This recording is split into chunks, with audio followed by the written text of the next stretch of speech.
All right, Ace Bailey will be coming up to the press room. If you have a question for Ace, please raise your hand and we'll get a mic to you.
We have Ace Bailey here now. How y'all doing? First question for Ace.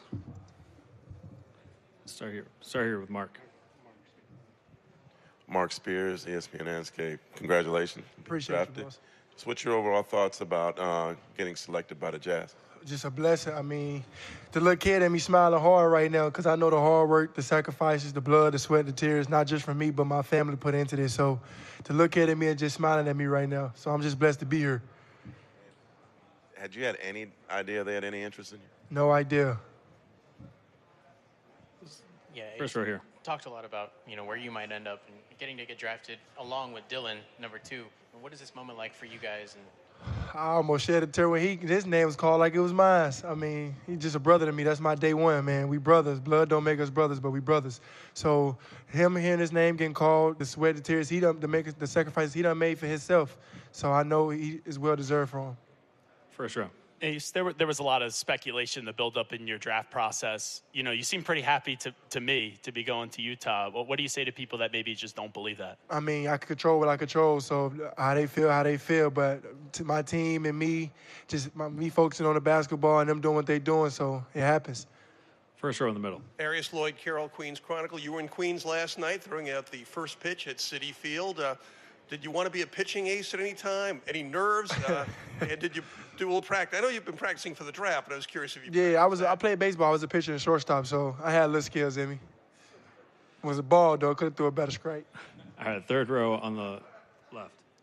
Congratulations, Ace. Your family's here today. You guys are color coordinated. What has their support meant to you along this journey? All of it. I mean, without the support, I probably wouldn't even be in this position right now. I mean, from them pushing me, from them making the sacrifices, like I said earlier, just sacrifices. That was a big thing my mom made from, like, not going to work, from traveling to me with AAU. I mean, from all the little stuff that she does, I mean, it plays an effect and is the reason why I'm here.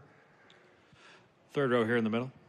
Ace, this is a Utah Jazz team with a ton of young talent, particularly at the guard spot. How do you feel like you're meshing with them, and what's your outlook for this Jazz team? Oh, I feel like once I come in, it's going to be a lot of work. I mean, I feel like I'm one of the person that like to work out a lot. I'm going to push my teammates to be the best they can be. I want to come in and be a leader as a young cat. So, second row here. Yeah. microphone. Mike, sorry, back in the. My fault. Second row, Platt. Yeah, how you doing? Adeshina Koiki, a lot of sports talk. Congratulations. You're going to Utah. What do you know about the state of Utah, and what do you know about the history of the Utah Jazz, Stockton, Malone, like anything you know about the Jazz? I don't know a lot, but I'm learning. I'm learning as I go. I mean, I know it get cold and hot up there, but I'm used to the cold, though, because I've been in Jersey, but I'm used to the heat because I'm from the South, so I get along with it. Last row. Roger from New York Newsday. Ace, now that the whole is over and you've got a destination, when you look back at everything from the end of your college season to now, I mean, what is the general feeling about the process you went through, and is there relief that it's over and that you know where you're going? Yeah, I'm glad that it's over. I'm ready to play some basketball now. So it's just been a great journey. I mean, me working hard, pushing myself physically and mentally, just getting prepared for the next level. All right, thank you, Ace. Appreciate you. I appreciate you, boss. Congratulations.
All right, we have VJ Edgecombe coming to the podium. If you have a question, raise your hand. We'll get a mic to you.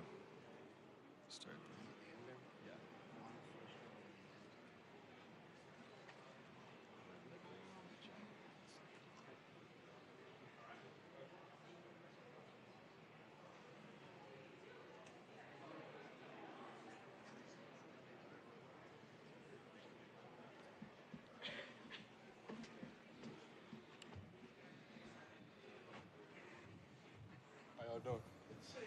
All right, first question, first row, all the way to the right. Mic check 1, 2. Timothy Bain, Anu's Bahamas.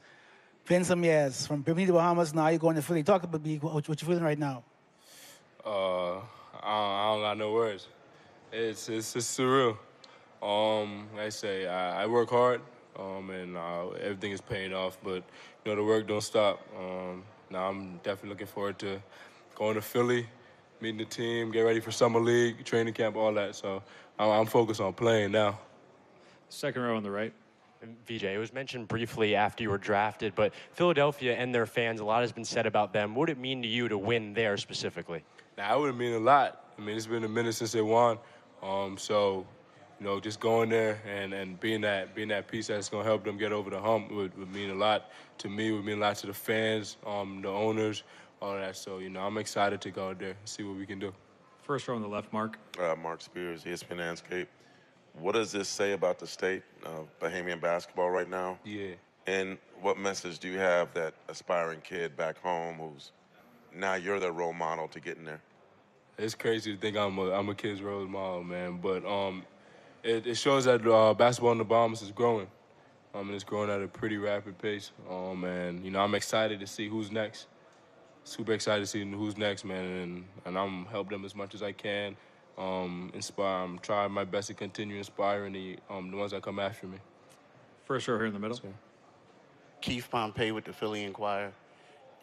I haven't been around you a lot, but I can tell that there's a lot of emotion with you. And can you just tell us what you're going through and what does this all mean to you? Yeah, it's nice. Emotions is flying. I mean, I know. I mean, I came from a small island that's only 7 miles long.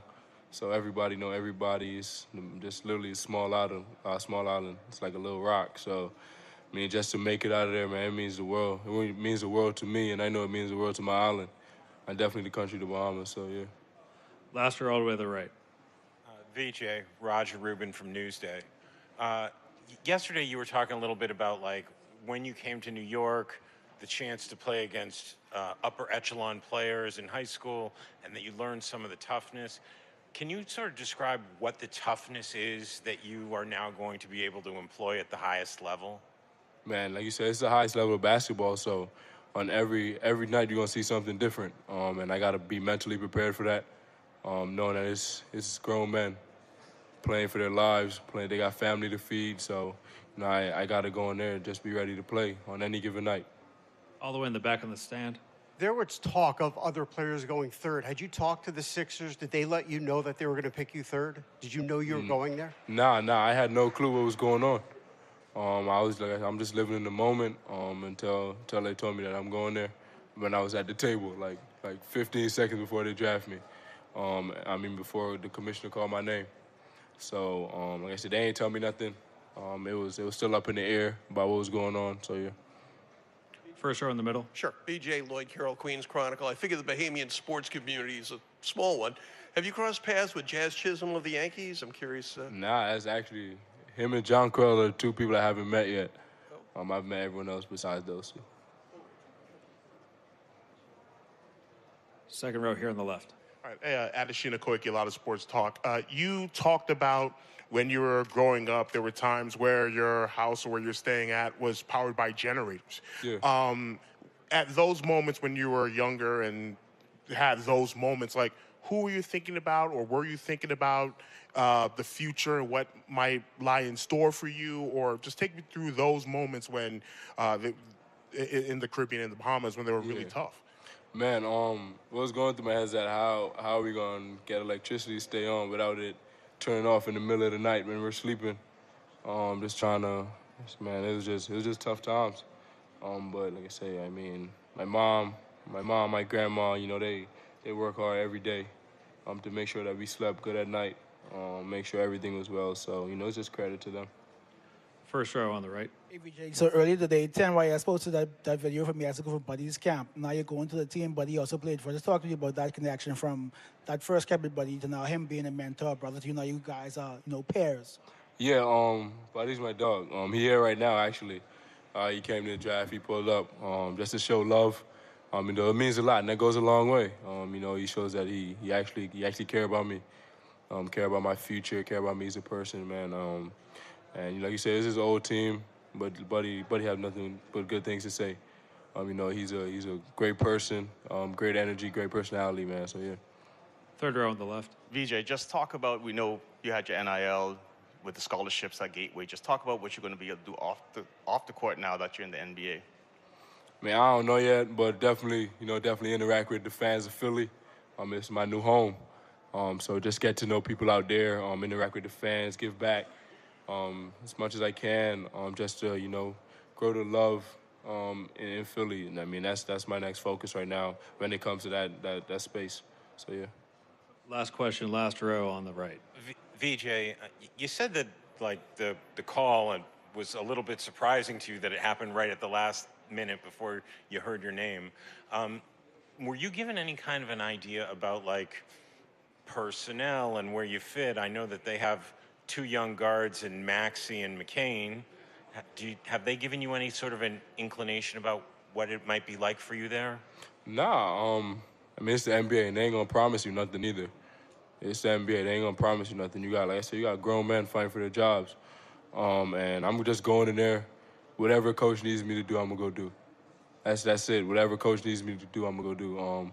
That requires me coming off the bench, that requires me starting, playing alongside both Maxey and McCain, playing with one of them at the same time. I mean, it don't matter. I'm just going there to play. Whatever, like I said, whatever coach nurse need me to do, I'm gonna go do it. Thank you, VJ. Yes, sir.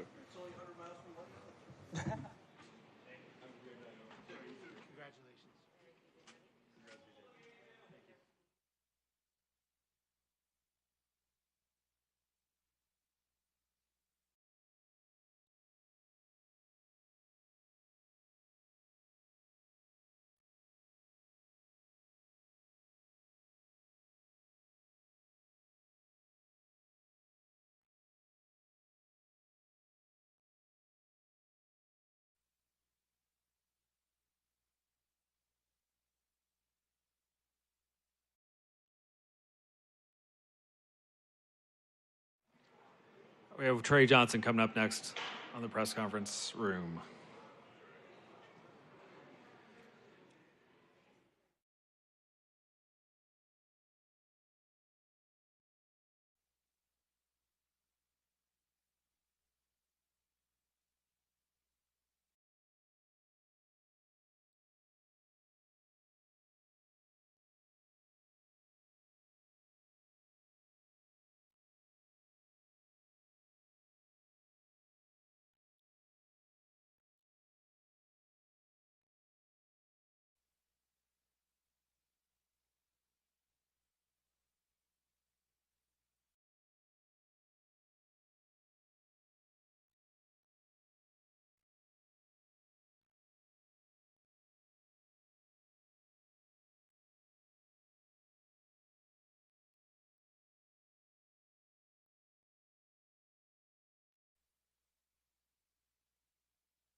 All right, Trey Johnson's coming up to the podium.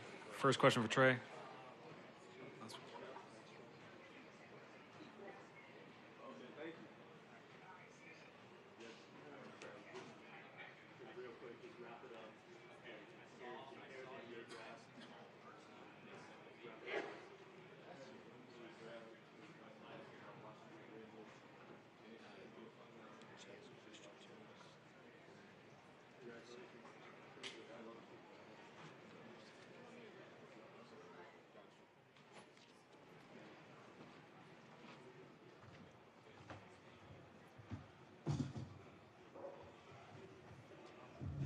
All right, first question for Trey. We'll go last row on here on the left. Hi, Trey. Right here. Based on what you know about the Wizards roster so far, how do you feel like you could fit into their puzzle? Be a guy that can also help space the floor for guys that love to create, and also so guys can't help that much. And also, if you do, that's an easy assist, and also be a guy that can help get others going with my playmaking. First row here. Thank you, Reagan Leiden from Enscape. So Trey, earlier we spoke and you said that you had to make certain sacrifices in order to get here. What is the sacrifice that you had to make that many might not know about that really depicts your journey? It really wasn't as much it wasn't a sacrifice as much as a decision. I really don't have too much of a life outside of basketball, and that was really a choice up to me because how good I wanted to be with the game of basketball. So I really kind of channeled all my energy and really put all my eggs into one basket with the basketball. So I feel like that was kind of a sacrifice that people don't know about. First row here on the right. Trey, Newey Scruggs, NBC5 Dallas. We spoke a little bit yesterday about the hometown. What do you want the younger kids to know about the journey you made, and what impression do you want to have as you start this NBA career that they can look to you? Shoot, all your dreams is in the gym. They ain't nowhere else. All your dreams is in the gym. Can't nobody tell you what your future is, I would say. So if you just staying consistent and staying in the gym, great things can happen. And if you don't make it to this level and you keep knocking away at it, you eventually will get here, most definitely. Second row here on the left. Adesina Koiki, a lot of sports talk. You have your relationship with Kevin Durant, and now you're playing for a team in the neighborhood that Kevin Durant grew up. D.C., Prince George County. Any thoughts about that synergy between going to Texas and having a relationship with Kevin Durant, now going on the team where in the area that Kevin Durant grew up? It's crazy how the world works, most definitely. It's kind of a full circle moment, and I for sure talked to him about that. I'm glad you brought it up. But now it's amazing, just another way to represent and put on, for sure. Any other questions for Trey? Mark here on the first row. Mark Spears, ESPN's Landscape. What is the key to becoming a great shooter, and how did you do that?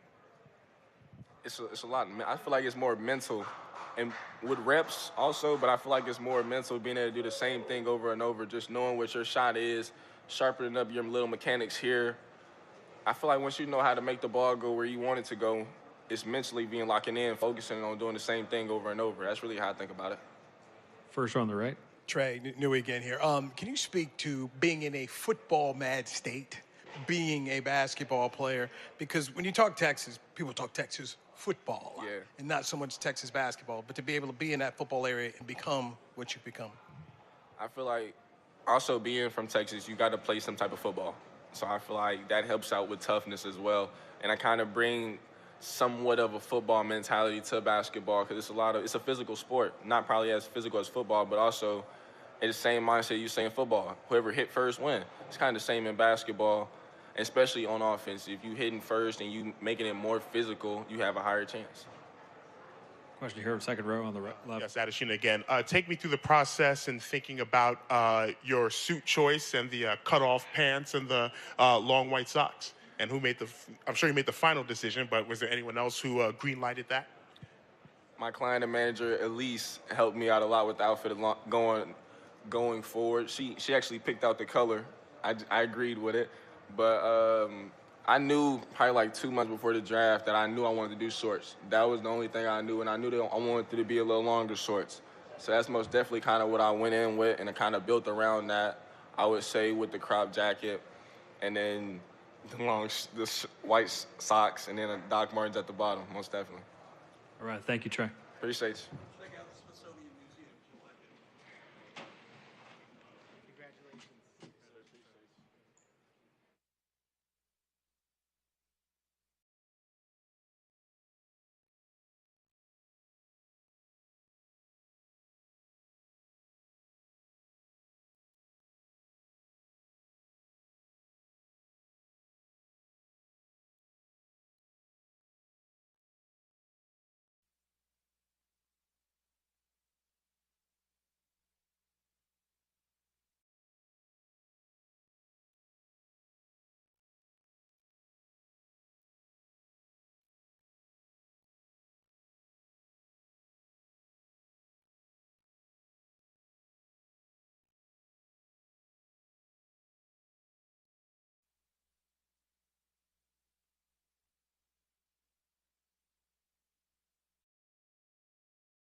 All right, we'll have Colin Ray Boils next. If you have any questions for Colin, please raise your hand. We'll get a mic to you.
Haven't heard.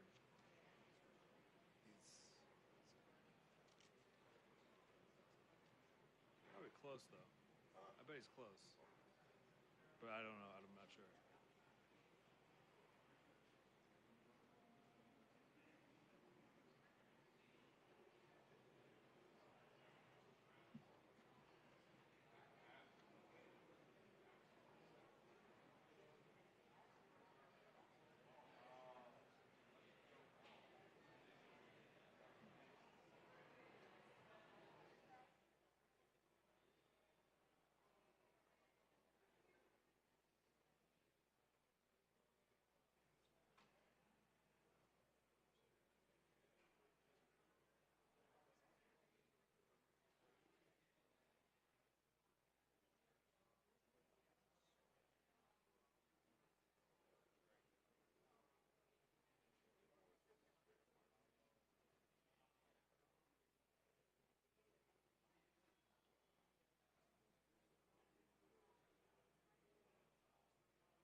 All right.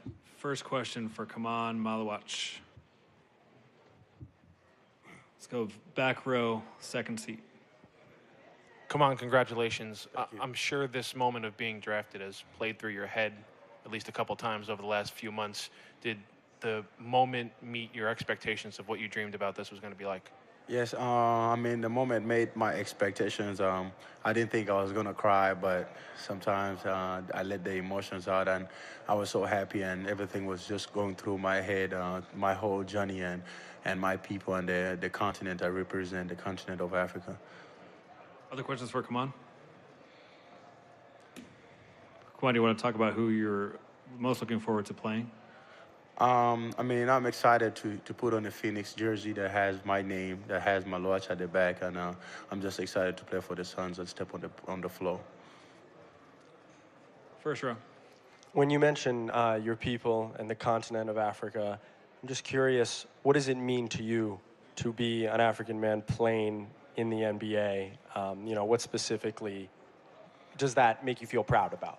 I mean, it just makes me proud because I had beliefs. I believed in myself. I was delusional about my dreams, and no matter what the odds are against you, it shows that you can win. Second row here on the right. Come on, congratulations, Adesina Quick, a lot of sports talk. Cooper Flag goes 1, Colin Kanipo goes in the top 5, you go in the top 10.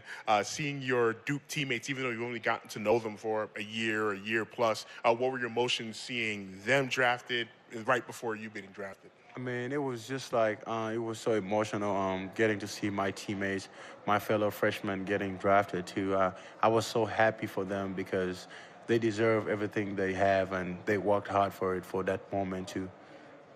Last row in the middle. Holden Sherman, Bright Side of the Sun. Come on, congratulations. Thank you. This is obviously a big first step in starting your NBA career. What is something that you wish you could have told yourself when you started your basketball journey that you know now? I mean, it's nothing much, because when I started my basketball journey, I believed in myself, and that's what I told myself the whole time, like, believe in yourself and let God work on everything else. And as I said, I was delusional about my dreams, and I believed in myself before anybody else did. Last row on the right. Come on, you mentioned your family and the circle of people that you have here with you, and you even got emotional. Just what was it like sharing that moment with them and kind of that emotion that everybody expressed at your table outside? I mean, it was so, like, it was so special. It's a special moment to me. It's a day I'll never forget in my life, and I was just so happy my family was out there with me, and I got to have my agent on the table and my head coach and had my circle around me, seeing my day and one of the best days of my life, and them just being able to experience it with me was great. Last row in the middle. Come on, there was a reported trade that Mark Williams will also be heading to the Phoenix Suns. What do you think you can learn from another former Duke big to kind of start your career off, and kind of him being in the same situation as you, being a big for Phoenix? I mean, Mark has been in the league for a couple of years, and I'm going to learn. I'm going to learn a lot from him. I'm going to learn how to navigate and how to get better, and what stuff I need to do to be able to play throughout the whole year and get better. First row here on the left. Calandria Carter Anscape, how did you feel seeing your support system react to this moment they're experiencing with you? I mean, it felt great. It was a special moment seeing my family there and my support system there, and them seeing me achieving my dream. Second row here on the left. All right, Adesina again. So many people, when they think about Africa, think about strife, think about war, think about just, not so great things about the continent, let alone South Sudan. How much of a responsibility do you think you have in changing perceptions of what people think Africa is, in terms of thinking more about the resources, thinking about the people of Africa and South Sudan maybe specifically?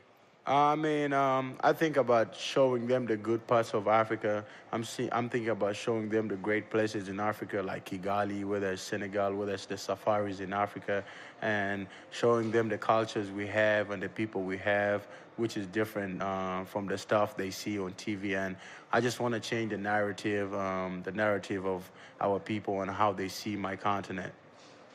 Any other questions for Khaman? Thank you very much. Thank you.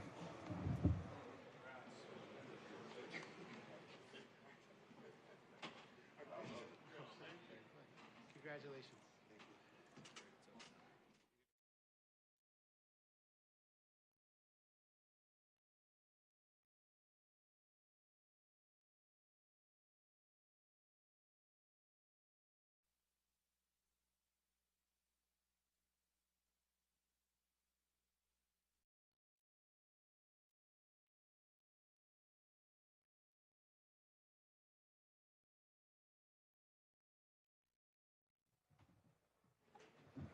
First question for Igor. Second row. First of all, congratulations on getting drafted and everything like that. Don't have to go very far. Obviously going to be playing home games in this building. Can you talk about the reputation the Nets have gotten over the last couple of years for development and things like that? What is it going to be like now to be a part of that here in New York City and Brooklyn? Obviously, for me, it's a great opportunity to be in a team where I will be able to develop myself and also impact the game in the ways I can, right? And just learn a lot from the guys who's already in the team, from the coaching staff, from the front office. And that's a historical club, historical organization, right? And obviously, it's a lot related to Russia in the past. A lot of Russian players were going through this organization, and for me, it's an honor to be a part of Nets. Second row on the right. Yegor, in your visits with the Nets, how much did you get to know head coach Jordi Fernandez? And then kind of beyond that, how, I don't know, cool is it to get to, you know, international coach, a Spanish coach, right? You have Spanish, playing in Spanish background, and, you know, how can that kind of help you in your development in the league? Yeah, the workout was amazing. It was a great group of guys I was practicing with, and obviously having all these coaches around, it was a great experience. And obviously we talked a little bit with the coach, with the other guys from the front office after the workout, and it was great to get to know them and see how they think, right? How they see me potentially coming to this team and just being an NBA player. First row on the right. Hey, Igor. Ryan Lewis from the New York Post. Welcome to New York. Thank you. You've been described by some as possibly the best passing teenager on the whole planet, but also a guy whose jumper is going to be kind of the swing skill that determines what his NBA future is like. Do you agree with that assessment? And, I mean, in your mind, what are the things that you think you bring to a team and that you need to improve upon? I'll start from the start, right? Obviously, the passing is something that I was always doing, and this is who I am. This is who I'm trying to be. I believe into the game of basketball as a creative place where it's like an art for me, right? And I want to play beautiful. I want to play pretty. I want to play efficient.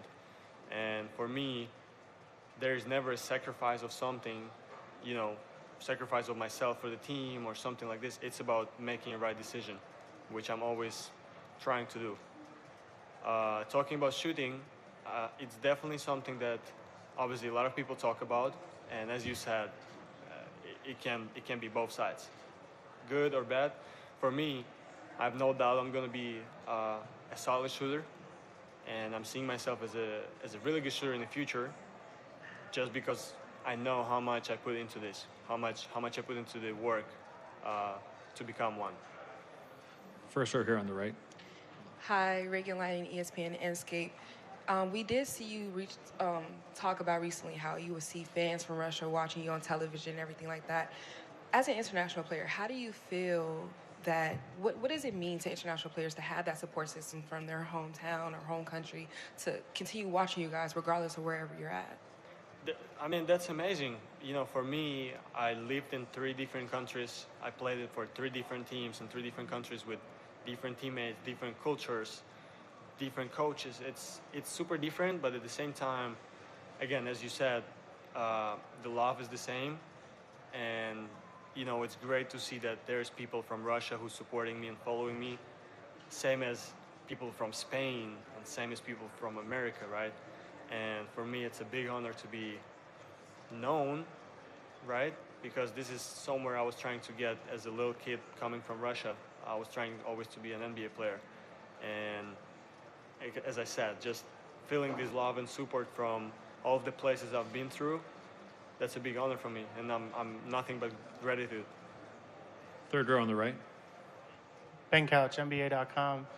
Igor, you know, coming off your international experience, what was it that attracted you about playing in the American college system, and how do you think that's positioned you for this rise into the top 10?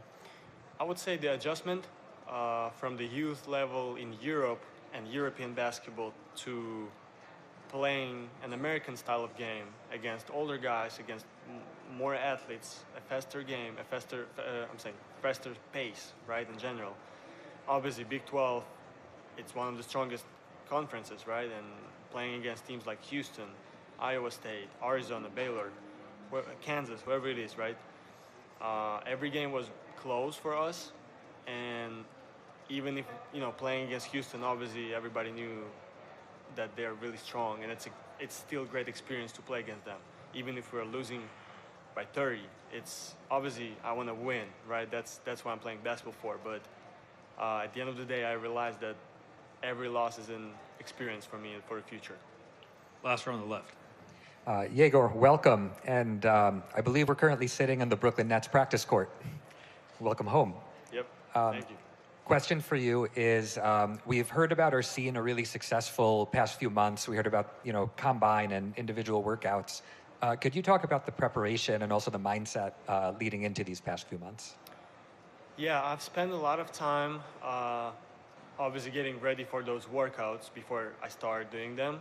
I spent a lot of time in Los Angeles working out with Zach Gonzalez, my coach, he gave me max out of his effort, and his support to me was unrelated to anything else I could ever ask for. And obviously he had his team too, the team of the coaches that were super supportive and were giving their best. And I'm really grateful to these guys and obviously to my agents who were taking care of me just for this process. And I'm really grateful to them that I got to this point prepared and had a chance to be a top 10 NBA pick. First row in the middle. Congrats. Do you have any NBA players that you've studied or you'd consider that you model your game after first? And then next, during your visit with the Nets, what did Jordi Fernandez and Sean Marks in their conversations with you tell you about how they could envision you fitting into the system and what they're trying to build? Two players I look at as an overall is obviously Luka and Shai as a big guards, the best players on the pick and roll, on a really high usage of it during the game. Obviously the heads of the snake, right? And being able to anticipate and really control the game with the ball in their hands, right? And it's exactly what I'm trying to find in the Brooklyn. And coach obviously was talking about me being able to get the rebound and go, and just go, right? And find those outlets, those athletes that Brooklyn Nets have, those young guys who has obviously a lot of athleticism, as I said, and a lot of talent to be a great finishers. Second row on the left. Yegor, congratulations. Adeshina Koiki, a lot of sports talk. You spent a lot of time in some very cosmopolitan cities, Moscow, Madrid, and now you're going to be in New York City and Brooklyn. What are you most excited about off the court being in New York City, and what were your first impressions of New York City, whether you watched it on TV or heard about it? What are your first impressions of New York City? This is my first time actually being here more than one day, right? I was here when I was here on the workout with Brooklyn, but right now obviously I could explore a little bit more and see how it is. And it reminds me a little bit of Moscow, of my hometown, just in case of how active it is, right? It's all the time is alive, so many people, cars, all that. And this is something I like, right? This style of the game, I never stop. And this is something that I like about this place, right? It's really alive. Obviously, a lot of Russian restaurants that I'm happy to visit. That's the first thing I'm gonna do probably. Last question, second row in the middle. Sharif Phillips-Keaton, Nets Wire. Yegor, congratulations. It's been a couple of years since the Nets had a guy at the point guard spot that they felt could lead the team into the future. I'm talking about, Kyrie Irving. With you being taken as highly as you were, do you see yourself as being able to fill the mold of the point guard of the future for the Nets?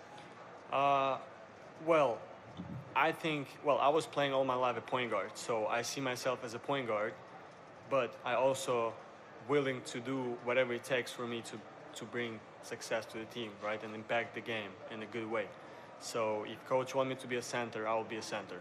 I have no problem with that. And I just know I'm a playmaker, and no matter what position I'm playing or what spot I'm playing on the floor, I'm going to make plays. Thank you, Yegor. Thank you, guys. Appreciate y'all. Yeah. Congratulations.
All right, first question for Jeremiah Fierce. Anyone? Second row in the middle. Hey, Jeremiah, congratulations. Yes, sir. Thank you. I know in the pre-draft process you ended up working out with New Orleans. Just how did you enjoy your time there and meeting the people with that organization? Man, it was great. Staff was amazing. The players was amazing as well. Living situation looked like it wasn't too bad. And the food was amazing as well. So I enjoyed my time out there for sure. Any other questions for Jeremiah? First row. First of all, congratulations. Sir, thank you. You know, 10, 15 years looking back, let's say you've had a successful NBA career, accomplished all your goals. What do you think the most important development in that time will have been the key to really unlocking your full potential? Really just the experience, continue to go out there and give it your all. You never can know too much, so continuing to learn and share some knowledge with a couple of the other guys, and hopefully the vets share knowledge with me as well, so to continue to help me put myself in the best situation possible.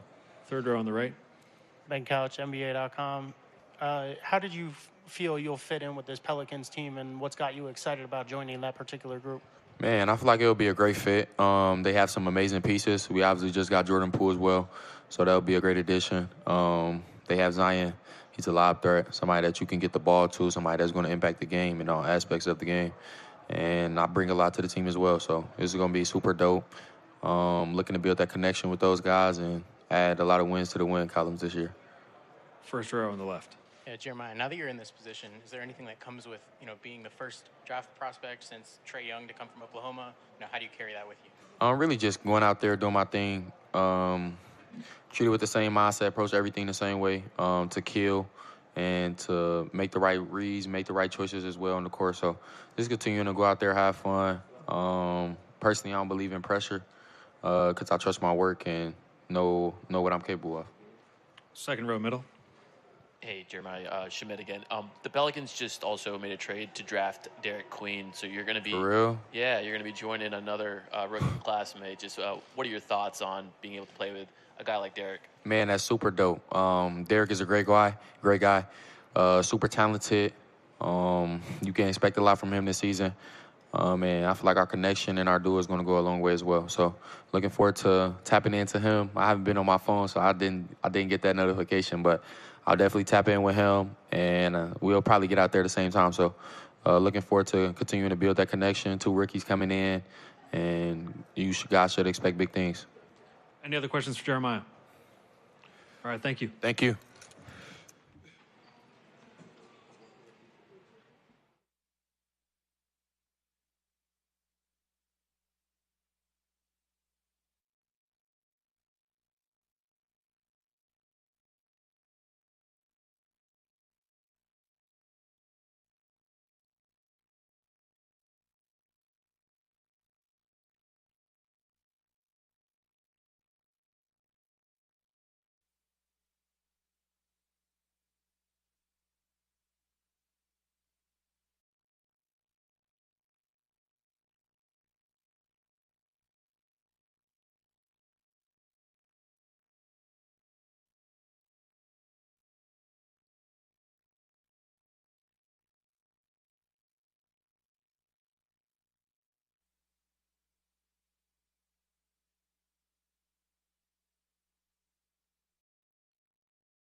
Tom Sorber is entering the press conference area. If you have a question, please raise your hand.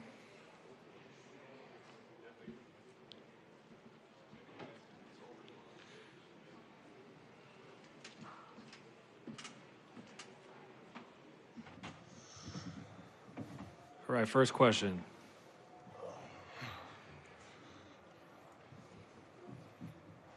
Let's go second row on the right. Thomas, congrats. Sir, appreciate it. How does it feel you're joining the defending champs? It feels amazing, honestly. I just can't wait to get down there and see those guys. Might be the loudest arena I've ever stepped foot in my entire life. Same over here. You've been in there, right? Yeah. You ready for that crowd? Yeah. Oh, my gosh, bro. I'm just ready to get the crowd hyped, just ready ready to give them all I got, honestly. And then who you most hyped to play alongside in OKC?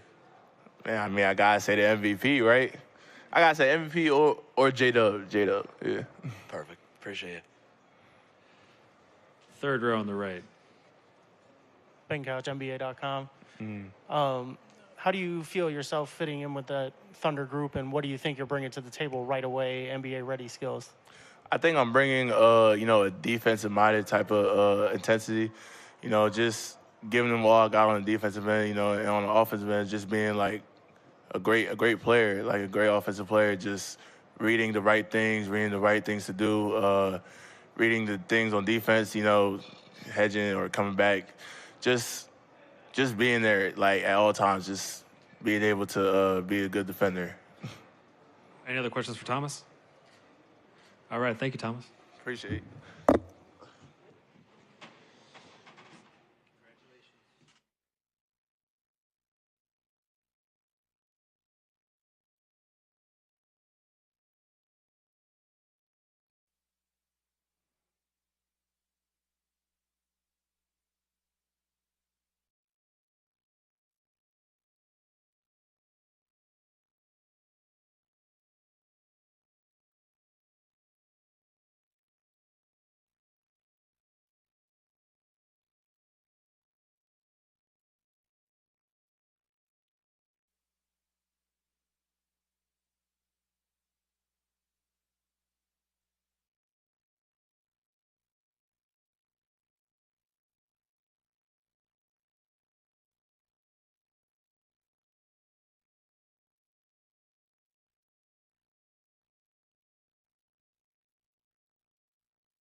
All right, we have Carter Bryant coming to the podium. If you have questions for Carter, please raise your hand.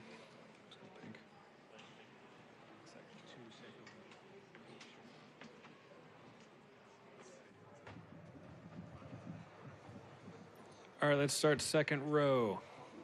Congratulations first. Which former Spurs players would you compare your game style to? I think immediately the first guy I think of is Kawhi. Just his defensive versatility, being able to guard multiple positions early on in his career, and just as you saw his progression, he became one of the best players in the world, arguably a top 3 player to be playing basketball at a time where, Kevin Durant, Steph Curry, and LeBron were pretty much solidified to be the top 3, but he was really making a statement that he was one of the best players in the world as well. First row in the middle.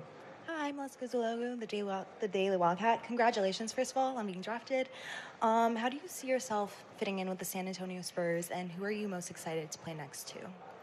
I see myself, like I said, being a guy that can bring energy, toughness, physicality, somebody that's just going to show up on a consistent basis and just work his ass off. So in terms of that, I feel like that's what I bring, and I'm looking forward to playing with my guy D Hart. It's been a long time coming. We had a lot of conversations throughout high school, whether I was trying to play together in college, just maybe playing together at some point. So for him to be my draft buddy and being able to both go in the lottery and be able to represent San Antonio is dope. Third row on the right. Hey, Ben Couch, NBA.com. What do you feel like you learned about the Spurs and what they're looking for you from the draft process? And then, with their history of developing players and where they are, what's the forward opportunity look like for you? I think the first thing I immediately noticed is just top to bottom, they just run different. I think that's something you notice immediately with that organization. They're very clean. They get things done very quickly. They're very precise, and they have intention behind everything they do. And I think the clear message I got behind everything is they're trying to get back to the top. So being able to win games at a very high level and being able to compete for a championship. So that's the first thing that I really got from the whole staff.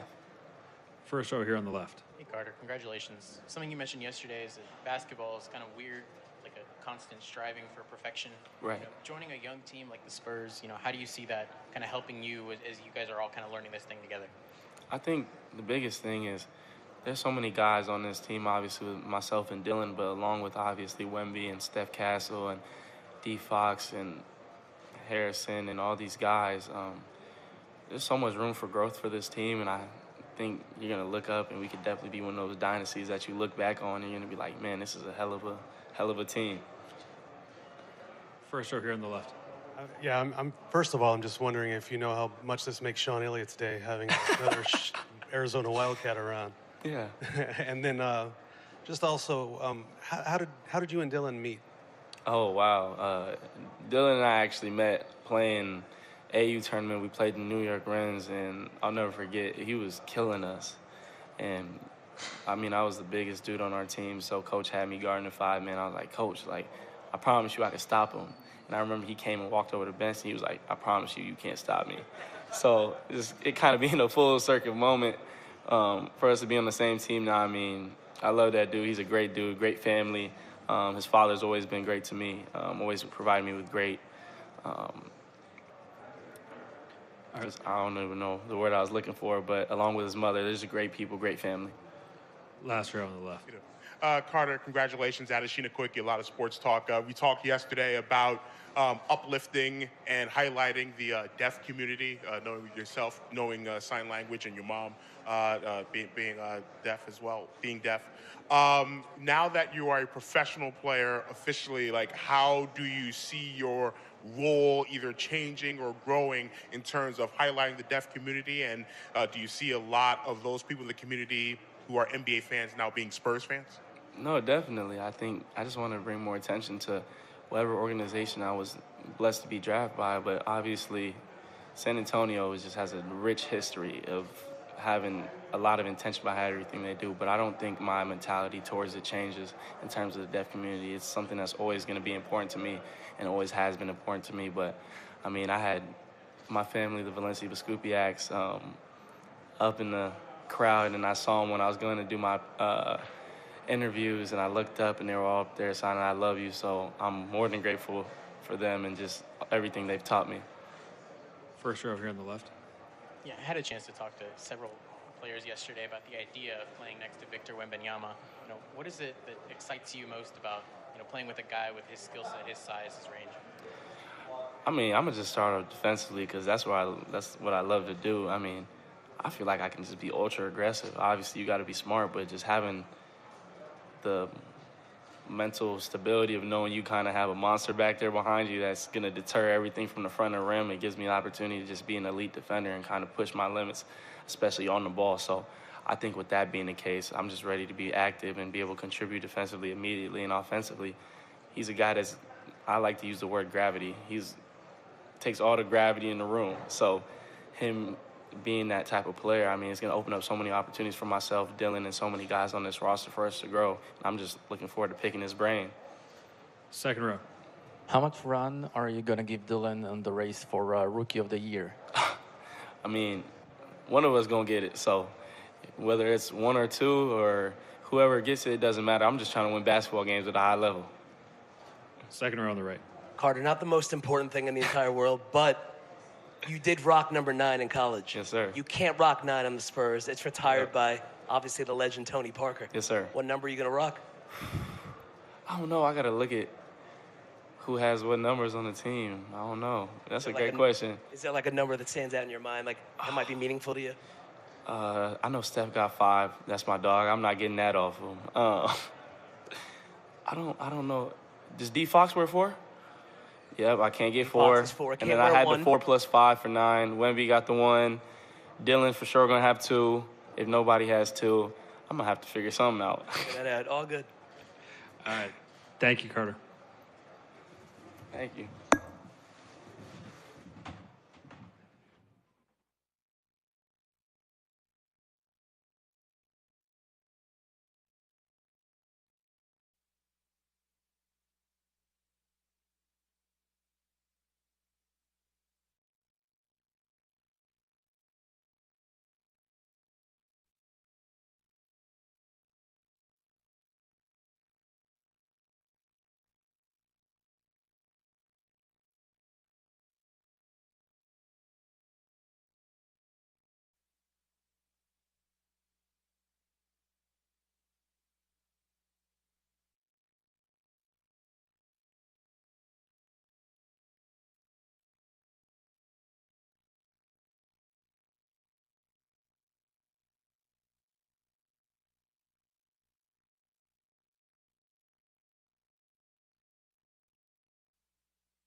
All right, Colin Ray Boils is up to the press conference room. Yes, sir.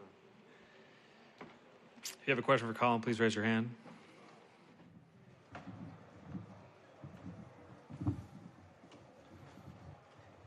right, third row on the right. Hey, BenCouchNBA.com.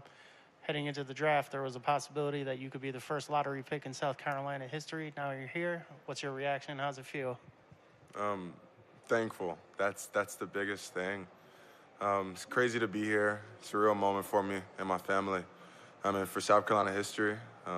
You know, I'm from South Carolina, so that's really, really important for me is really staying home. And, you know, that's something that has grown with me since being there. So I'm thankful for that accolade of being the first lottery pick, but I want to be one of the best, so.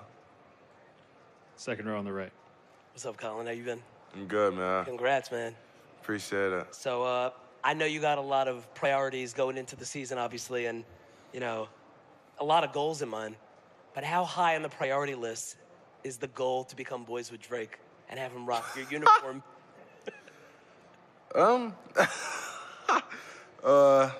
I guess it is on the list, but it's going to obviously take a lot of work, so we'll see. I know I'm ready to work, ready to, you know, rep the city, so we're going to see.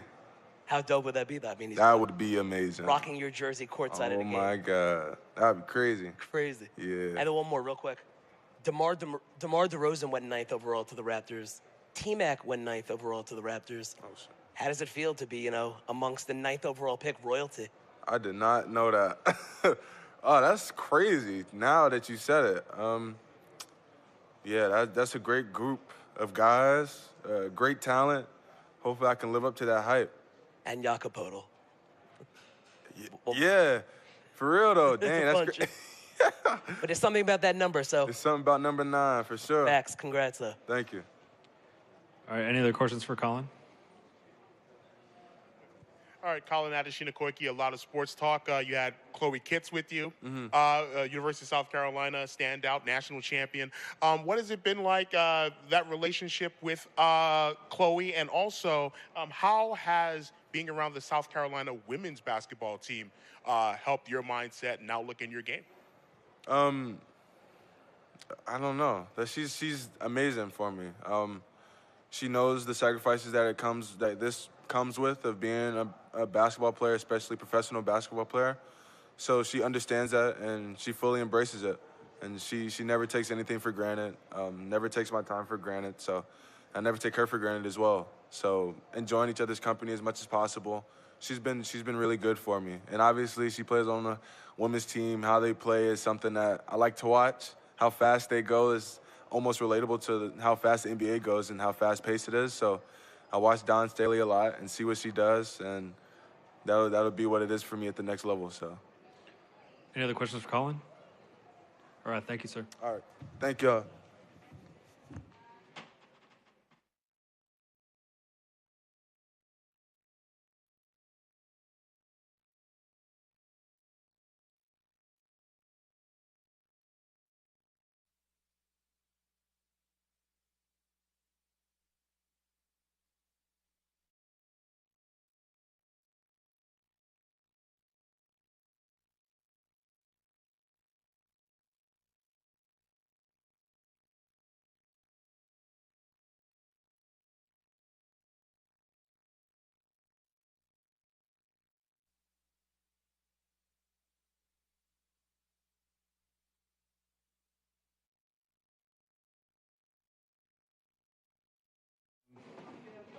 First question for Hansen Yang. Raise your hand. Start here.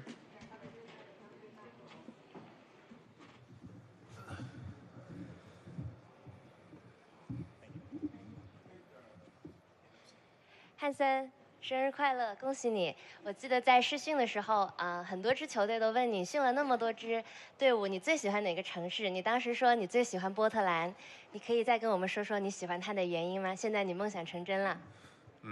我觉得那边多雨，然后适合睡觉。Second one, first row in the middle. 好呀，汉森，首先祝贺你生日快乐，也祝贺你今天被选中。然后我是来自百视 TV 的记者蛋宝，我想问你，你是自07年易建联以来首位在首轮被选中的中国球员，你对此对你来说意味着什么？以及你认为自己在 NBA 的优势有哪些呢？谢谢。我觉得就是很激动，然后就是向男篮前辈们去学习，然后在场里面打好球，然后就是自己就是努力的去打的团队，然后尽可能的去做好自己做好自己该做的事情，然后在场里面打好每一场球。Third row on the right. Hey, congratulations. What do you think during the draft process, during your workouts, went well and caused teams to select you as you rose? 让球队这么高会选你，就说你这过程中，你说你做了些什么会让球队这么高选你，这么高的选你？我觉得就是打好自己风格，放轻松，然后就是试训好自己，做好自己该做的事情，然后就是尽可能的做好。Sort of keeping a calm mind, you're doing what he needs to do, sort of, play his best at each workout. Second row in the middle. Thank you. 汉森，首先恭喜你今天被选中了。然后去年你在打 California Classic 的时候，你就已经就是跟黄蜂队打比赛那会儿，就是你就已经拿了12分，然后我看有4盖帽，4个篮板，2个盖帽，然后但是那会儿你有7个失误，然后你觉得过了这一年，然后你又去试训了这么多支球队，你现在在跟这些就是 NBA 水平的球员来打比赛的时候，你感觉有什么变化吗？我觉得就是自己去进步这一年，然后就是自己可以跟上他们节奏，然后尽可能的去在场上面去融入他们的打法和体系，然后就是做好自己该做的事情就好了。Last row in the middle. Hi, Hansen. What was your contact with the Blazers like leading up to the draft, and how did those meetings and workouts go? 就说你跟 Portland 就是之前是有什么就是来往，后来就是各感觉怎么样？开拓者的球探之前的时候去中国看了好几次，然后在开拓者试训的时候就是也很愉快、很轻松、很快乐，交谈我们，所以说这想过，然后但是就是也是超出自己预期。So the Blazers had scouts scouting him in China, the last couple of years, and he obviously had a pre-workout with them last month, and everything went very well. He got along with all the front office people, but at the end of the day, this is sort of beyond his wildest imagination. Back row in the white tee. So again, congratulations. 恭喜你， We had heard that you had a wonderful combine. 就是联合试训打得很好， Also, something about maybe a great workout and relationship with Portland. 就是跟 Portland 就是关系也很好。 At what point did you actually find out that you would be selected midway through the first round by 你 Portland? 大概什么时候才知道被选上？就是15顺位，然后那时候感觉身边摄像机越来越多了，然后就感觉有点不对。So after the 15th pick, he noticed more and more cameras surrounding him, and just saw, something was off or something was about to happen. So that's about when he found out. First row on the right. 汉森你好，这是腾讯体育，想问一下，在新的赛季里有没有哪些球员你是非常想在场上跟他进行对位的？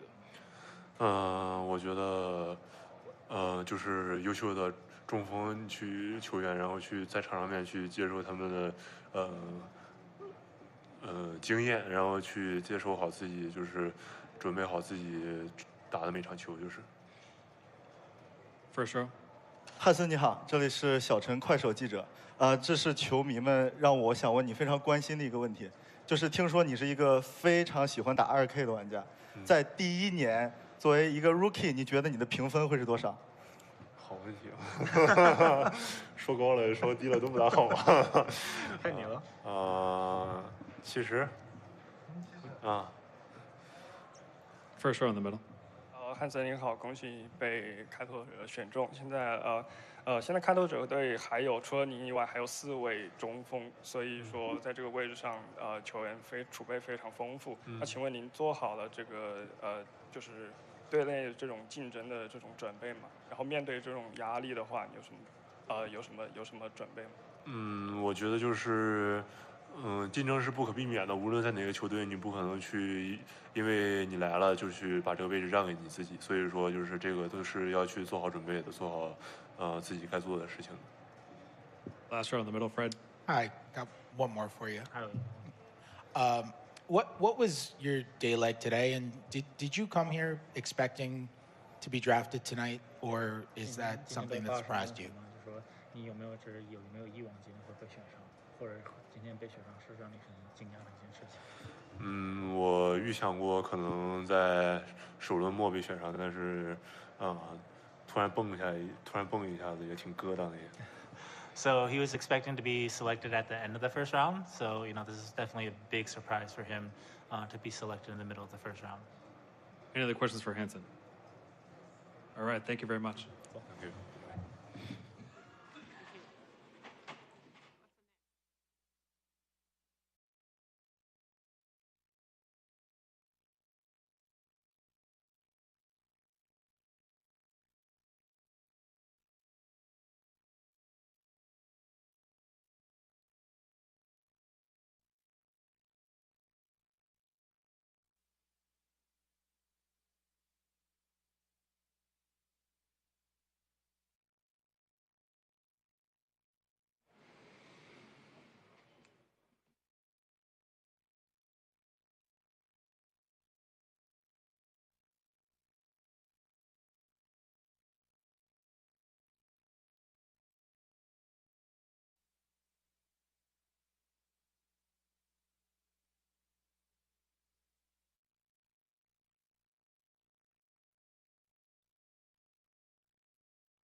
To the Noah Sengwe coming to the mic. If anyone has a question for Noah, start here in the second row.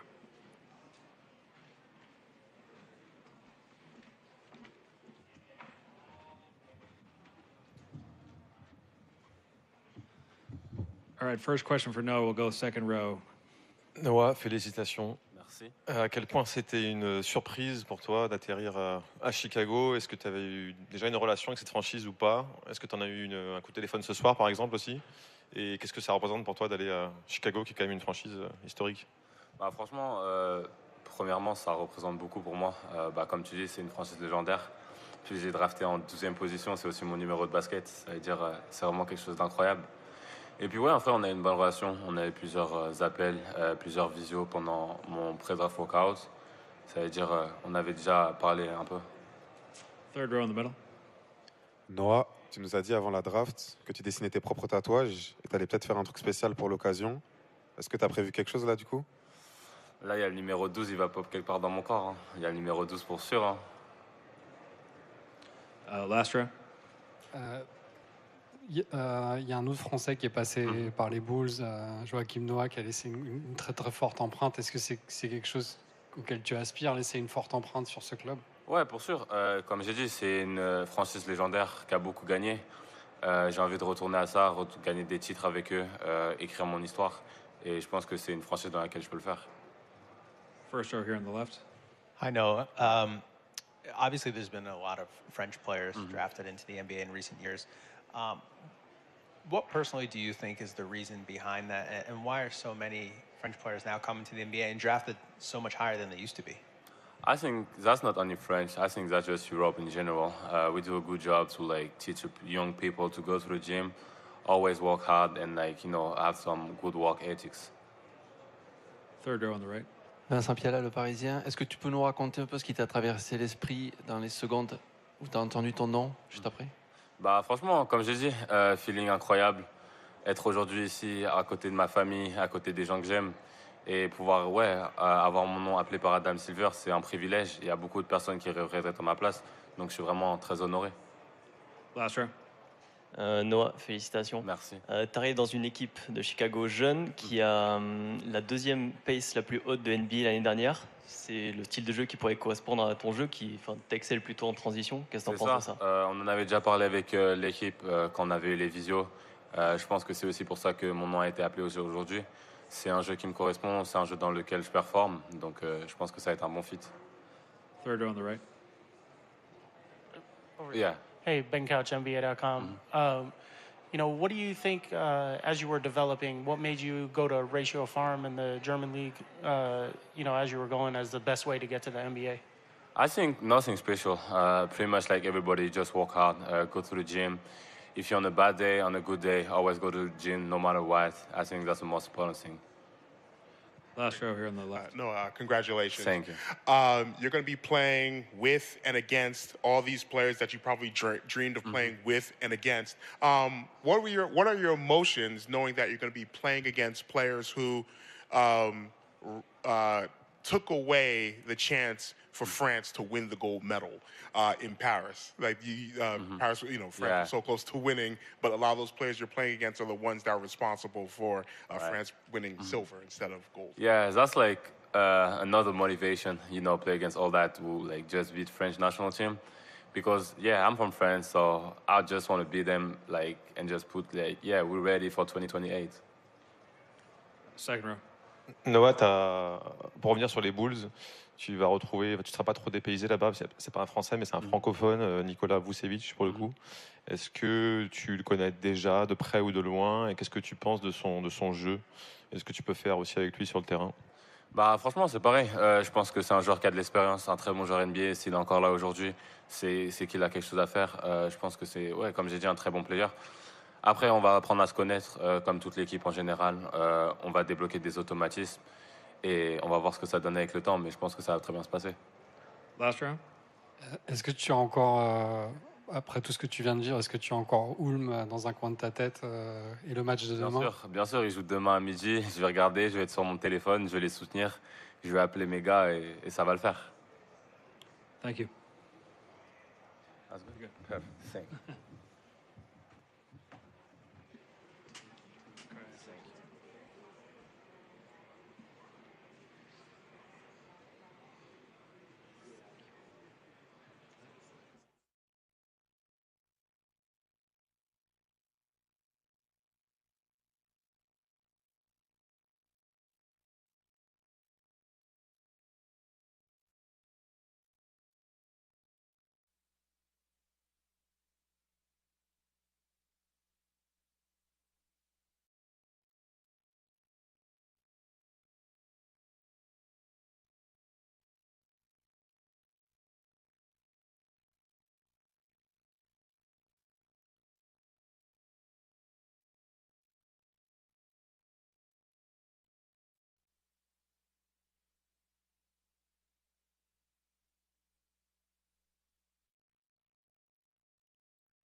We have Nolan Traore on his way.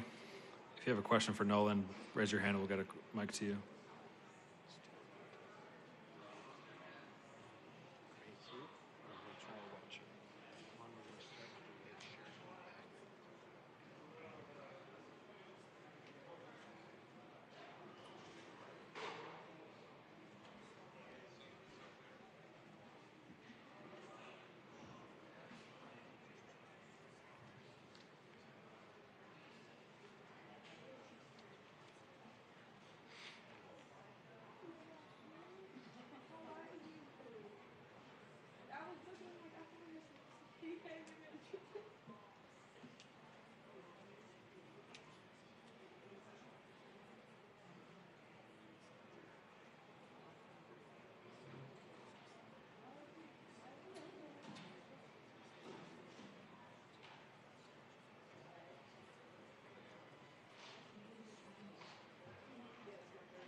All right, first question. We'll go with the back. Nolan, ici, Thomas Urbain de l'AFP, félicitations. Je voulais savoir ce que ça représentait pour toi d'arriver dans une équipe où il y a beaucoup à faire, pratiquement tout à construire, et aussi ce que ça représente de jouer dans une ville comme New York. Bah, avant tout, c'est un honneur de pouvoir jouer pour eux. C'est une franchise hyper connue. Et ouais, comme tu as dit, on a des choses à construire. Et c'est pour ça qu'on a beaucoup de pics cette année et qu'on va continuer à travailler pour construire ça. More questions for Nolan? Obviously, there's been a run of French players in the NBA coming in recently and drafted high in the first round as well. For you, what made you realize that the NBA was possible, and then also, being a first-round pick was something that was achievable for you? When do I know? How or when did you know? Like, what made you believe that it was something you could do? I always knew it. I always wanted to make it and to be, of course, in the first round. And yeah, like right now I'm here, being able to be part of this journey, to be part of the NBA draft is crazy to me, and I'm really thankful. Any other questions for Nolan? Third row on the right.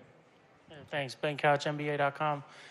Coming out of the French developmental system, what made you elect to play in the French league as the next step to get you here, and how do you think that prepared you? I mean, being able to play overseas is really tough. That's like really uncomfortable. That's a tough league to play in. Really physical. You play grown men. You play men that want to like feed their families. Like they're here for a reason. And like being able to play against those guys, even in the European championship, like really prepare me the best way for the NBA. First row in the middle. First of all, congratulations. Thank you. And I just wanted to know your general impressions of the Brooklyn Nets as an organization and Brooklyn, New York City as a place to live. I mean, Brooklyn, New York City is like maybe the best city in the world, so that's like really great. And the Brooklyn Nets is, as I said, a really famous organization. We have like a great coach, great front office. So I think it's a really great place to grow, really great place to build something like really impressive. Second row in the middle. Nolan, félicitations. Maintenant que tu as été drafté en NBA, est-ce que quand même t'as été, sur le moment où ton nom a été appelé, est-ce que tu as été submergé par les émotions? Est-ce que tu as réussi quand même à contenir? Parce que j'imagine que tu rêves depuis très longtemps. Qu'est-ce que ça fait quand tu entends ton nom qui est appelé par Adam Silver? En vrai, c'est un rêve, tu vois. C'est un rêve, forcément, tu as plein d'émotions. Mais franchement, j'étais assez bon, tu vois, pour les contenir et tout. J'ai pas pleuré. Mais franchement, ouais, vraiment très content. Vraiment trop content et trop excité de continuer, quoi. First row. Nolan, team content with the Brooklyn Nets. Just interested in your meeting with the Nets and getting to know Jordi Fernandez and kind of how cool it will be to actually have a European head coach here as you come into the league. Yeah, that's good. I mean, it looks like he is a really great person. We had fun meeting each other, and I think it's going to be really great. As you said, he's Spanish, so I think it's going to help. Because both of us we are European, so it's kind of a little connection already. So that's great. First row in the middle. Eric Slater, Clutch Points, congratulations. Thank you. When you envision, what you want to, your role in the NBA and what you want to bring to Brooklyn, offensively, like what are some of the top things that you envision being kind of your calling card as an NBA player? I'll bring a lot of pace to the game, a lot of IQ, and being able to make the right play and play the right way, for the team, make everyone better around me. Any other questions for Nolan? One more. And curious, did you get to know your new teammate, Jagger Deon, throughout the pre-draft process? Just like, what were your impressions of him? I did not work out with him, but I know him as a player, and I know he's a really good player. He has a lot of potential. He's big. He's skilled, so that's great. Thank you very much. Thank you.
We have Yoan Bernz coming up next.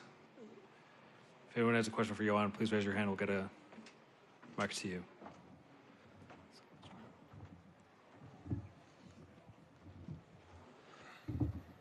Last row. Yoan, ici, félicitations. Je voulais juste savoir ce qui t'était passé par la tête quand ton nom a été appelé, que tu es monté, 4 ans à peine après avoir démarré le basket. Le trajet, qu'est-ce qui t'est passé par la tête, à qui tu as pensé?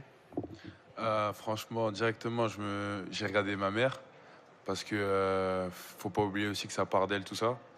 Elle s'est battue pour moi, pour trouver des centres pour moi, des centres de formation et voilà, elle m'a toujours poussé. Tous les jours, elle me pousse à être meilleur dans le basket, mais aussi dans la vie de tous les jours. Et franchement, c'était juste incroyable, incroyable et un rêve qui devenait réalité avec ma famille, mes amis qui sont ici. Et ouais, franchement, c'est juste incroyable. Je réalise toujours pas. Je réalise toujours pas. C'est dingue.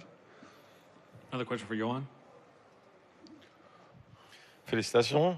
Toi qui as encore pas toutes les connaissances de l'NBA, mais qu'est-ce que tu connais de l'équipe dans laquelle tu vas aller? Et forcément de rejoindre Rudy Gobert aussi, qu'est-ce que ça te fait? À la position où il joue en plus, je pense que il devrait être de bons conseils. Ouais, franchement, là, il m'a appelé en FaceTime directement après. Voilà, on a parlé un peu. J'ai hâte d'apprendre de lui.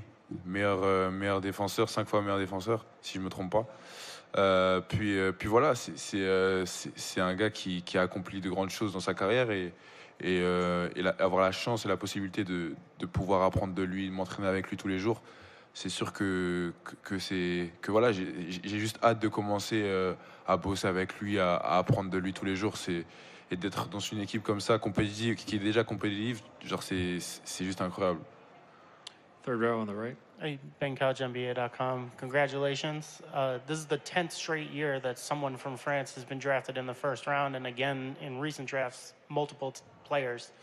What does it mean to you to be part of that group this year and be part of the tradition moving forward? First, I'm really happy because, I was in national team with Nolan and Noah the last summer, and just to be here with them, it's amazing, Like, it's amazing feeling to also to represent the France. And like, just to be in the first one, the NBA draft, to play, to be on the big league, like it's really amazing feeling. Second row in the middle. Johan, félicitations. Est-ce que, au-delà de représenter la France, comme tu en as parlé, est-ce qu'il y a aussi une sensation de fierté de représenter l'Alsace, ta région de naissance, ta ville de Strasbourg, qui t'a formé à la SIG, etc. On parlait de Franck Nilikina hier, par exemple, tous ces gens qui t'ont formé, qui t'ont aidé à en arriver là.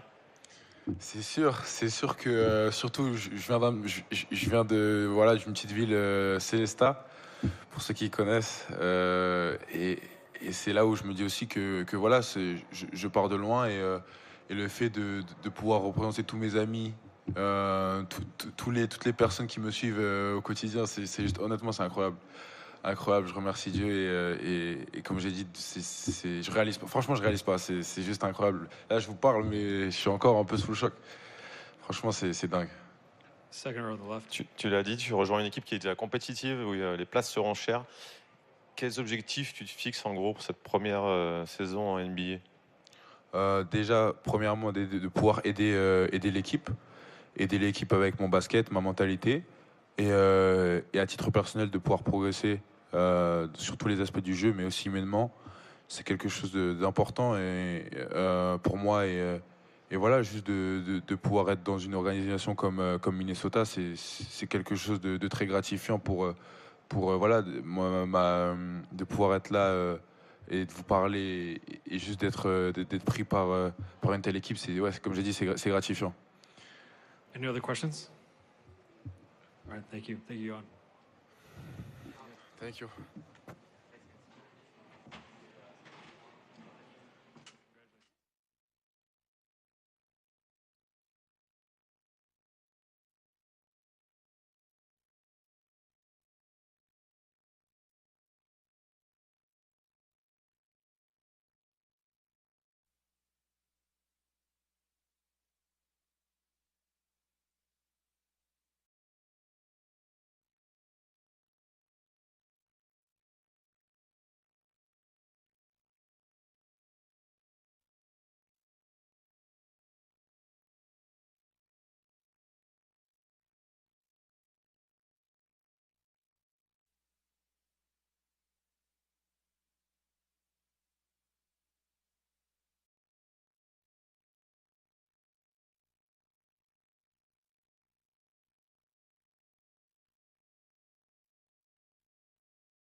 We have Cedric Coward coming to the interview room. If you have a question for Cedric, raise your hand.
All right, Cedric Coward coming to the mic.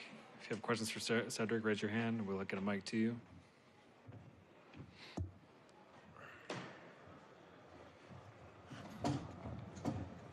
Cedric, do you just want to start talking about your night tonight? How you feeling? I mean, I'm feeling amazing. I'm very blessed to be here. I mean, this is the moment I journeyed of since I don't even remember years old. And to be able to experience this and experience it not only with, my family, but also like people that I really care about and the great guys in this draft class is amazing. Is there a specific player you're excited to play against, like face-off one-to-one? LeBron, for sure. I mean, LeBron is the GOAT. So to be able to play against him is going to be surreal, but at the same time, it's a competition. So you got to prove why you in the league just like him. Yeah.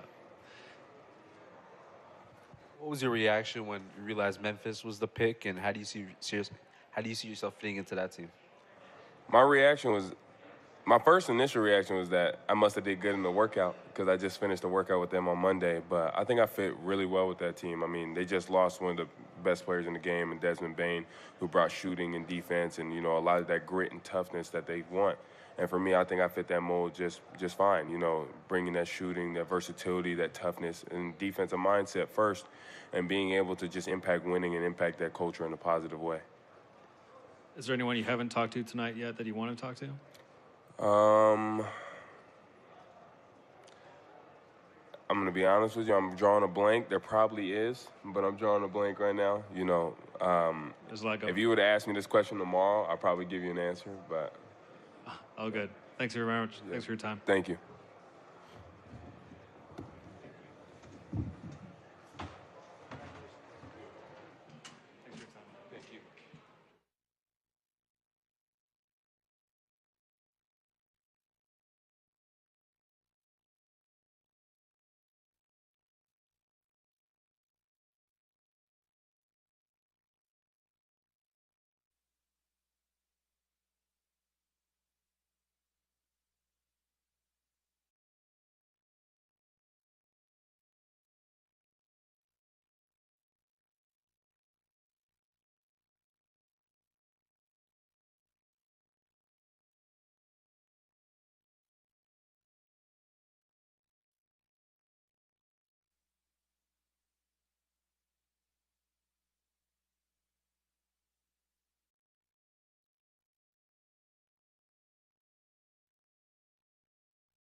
Or Walter Clayton Jr. is coming up now. If you have a question, please raise your hand. We'll get a mic to you.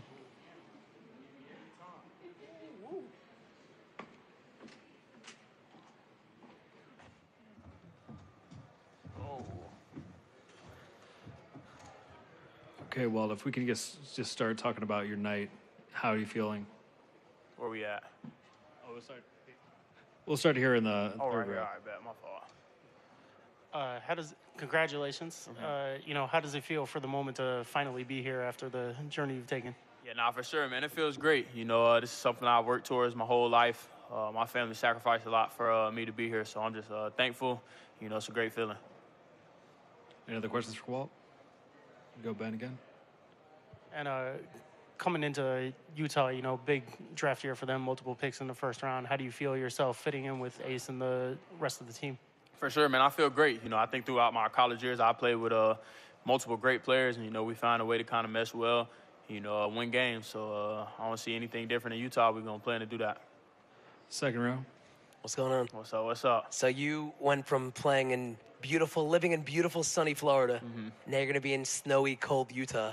What's that adjustment going to be like, honestly? I was in New York for 2 years, my first 2 years of college. So I heard New York might be a little worse than Utah. So I think I'll be good. Okay, fair enough. Appreciate you. Second row on the left. Walter, congrats, man. Could you just look back on your journey from being a high school football player to going to a place like Iona you really didn't know anything about to where you are now? Is it hard to believe? I wouldn't say hard to believe. I try not to look into the future too much. I try to take everything day by day. I'm just worried about the next day, getting the job done, whatever day that is. Any other questions? Yeah. What does it mean to you to be a top 20 NBA draft pick? It means there's a lot more work to do. I think there's a front office that has believed in me, and, they expect me to come in and, do my job. Today, the whole age thing, I mean, I think you were the first guy taken who spent more than 1 year in college. What does that say about you, and what does that mean to you? For sure. It means a lot. Like I said, it's a front office that's trusted in me, trusted in my skill set. So, yeah, man, nothing's going to change. I'm going to continue to work every summer, improve my game every year. Thank you, Walt. Yes, sir. Good. Appreciate y'all. Congratulations.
Derek Queen will be coming to the press conference room and shortly.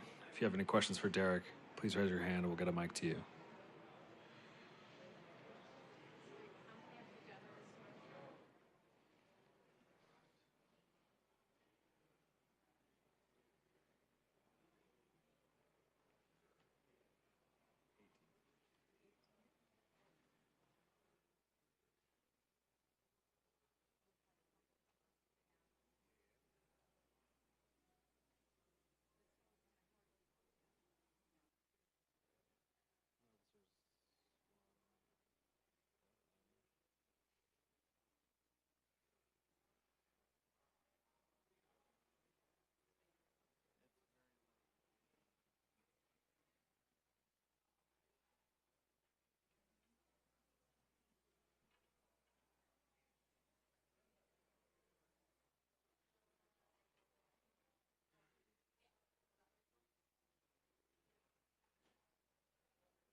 All right, first question for Derek. Let's go second row here on the left.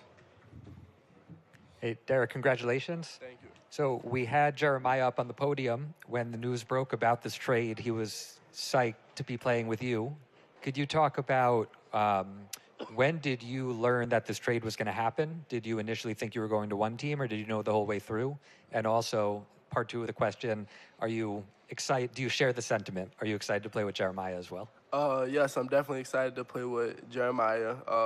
We've been chopping it up ever since and just growing our relationship through this basketball thing. And then I learned about this right before the 11th, right before the 11th pick was called. Bill Duffy had came over and said it, and then my mom, everybody started clapping. I was just like, keep cool, don't make it too hot. And then it was just like an excitement for me to be a Pelican. Third row, on the right. Hey, BenCouchNBA.com. What does it mean to you now that you've gotten selected here in the draft, made the lottery, and your Monteverde teammates have all been in the first round this year? Yeah, I mean that's great because you never really get this experience. It's really unlikely that basically a super team go to the same school and all of us gonna be in the first round. But I feel like Liam and Asa definitely should have went higher. But I think it all worked out for us.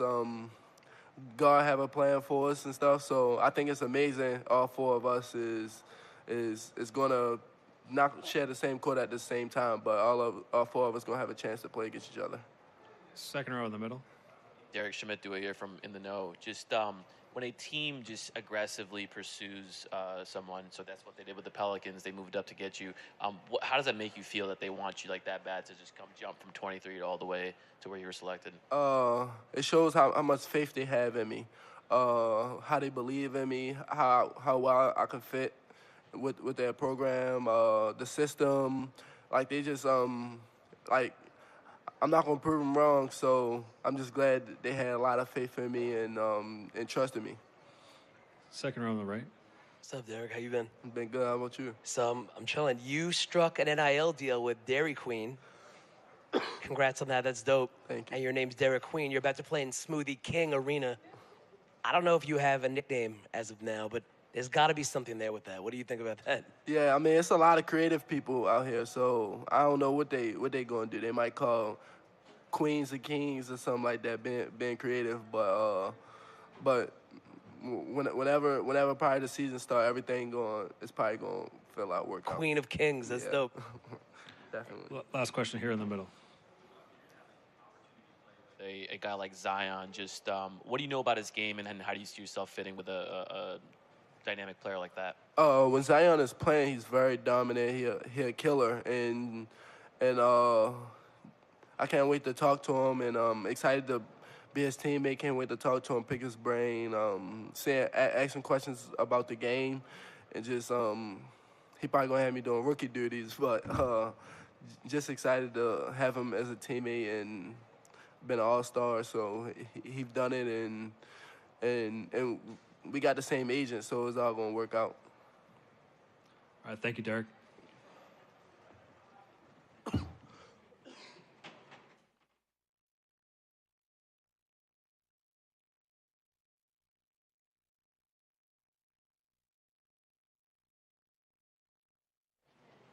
Will Riley coming up next. If you have a question for Will, raise your hand.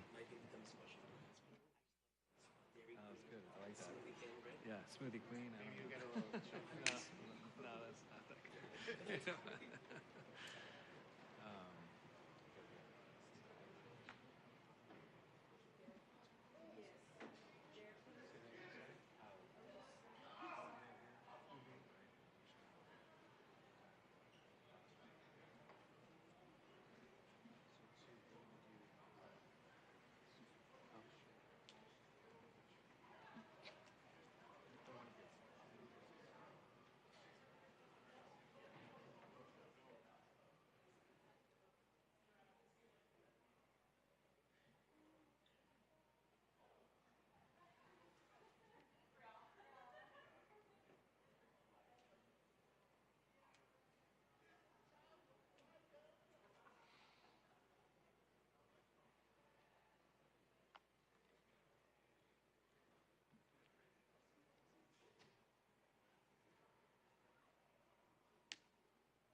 Okay, first question for Will, third row here on the left.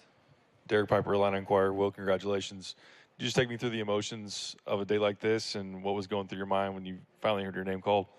Yeah, it was like a surreal feeling, like just hearing my name called, the suspension through it all, you know, not knowing where I was going to go. You know, it was a crazy night, but I'm super excited that it happened, and I'm super excited to spend time with my family as well. Last row on the left. Hi, Will. How do you think playing in the Big Ten kind of got you ready for the NBA? I feel like it's a very physical league with a lot of older guys. So, you know, it prepared me in that way. It's a very fast-paced league as well. So, you know, I feel like in the NBA, you know, a lot of teams are playing very fast. So I feel like it helps in that transition-wise. First row on the left. Hi, Will. Congrats again. Could you talk about influence of your coaches from your childhood, Coach Brozovic, all the way to Coach Brad Underwood in college? So I started with Coach Brozovic at a very young age. He taught me the fundamentals in a lot of ways, you know. So I gotta thank him for that, and you know, I learned a lot from him. And you know, leading there, they're kind of similar in that way. Him and Brad Underwood, they both like to, you know, get on their guys. So you know, I kind of like that kind of coaching style. So it pushes me to be better. So you know, they're similar in that way. Second row in the middle. Hey, Will, congrats. What was your reaction when you found out you're headed to Washington? I was super excited. I had a great visit with the team. I really enjoyed the coaches, all the staff. I'm just super excited to meet all the players as well. Did you get a chance to speak with them yet? What did they like about your game? The coaches really like my versatility. They like my ability to shoot, like my guard skills, and they like my IQ a lot. What's it like for you just to represent Kitchener on a stage like this? It's huge, you know. Obviously, there's another guy who represented Kitchener before me, and you know, it's just super exciting to be here and super excited to represent Kitchener as a whole. Will, how do you feel like Illinois prepared you for this moment, and what did it mean to have Brad and some members of the staff here? Illinois prepared me in a lot of ways, I feel. There was a lot of guys on the team, you know, who were vets, and they led the way for us because they helped us get through a lot of things. And I faced a lot of adversity as well, and I feel like that happens to all freshmen and to most freshmen at least. So I feel like my expectations aren't the same in a lot of ways. Like I feel like I already went through all that adversity, so I know how to deal with it now, and I know to stay confident and stay modest through it all, and you know, stay level-headed. Last row on the left. Well, how do you think you'll play off of Trey Johnson? He's a great guard. You know, he can create his own shot very well. Super great guy. We've talked a few times, so you know, I'm super excited to play with him. Will, you and Caspars going back-to-back picks, what's it mean to you to go into the league with him, but just to have that moment where you guys were representing a place where you come from and a guy you're pretty close with? We went through the whole season together, and you know, we got to compete against each other through the whole season. So it was amazing, you know, building a brotherhood with him. Just going back-to-back picks, it was super nice, and you know, family for life for sure. Well, what do you know about DC, just in general, the city, all that kind of stuff, and how many times have you visited? All that. What can you tell me what you know about DC? The first time I visited was when I went to work out for them. And, you know, it was a great city. It's a sports city in a lot of ways. They got, I'm pretty sure, 3 sports: baseball, hockey, and basketball. I don't know if they have any other sports. But, it was great when I visited there. It seems like the fans are very passionate. The people are very nice. And, you know, it was a good vibe overall. Thank you very much, Will. Thank you.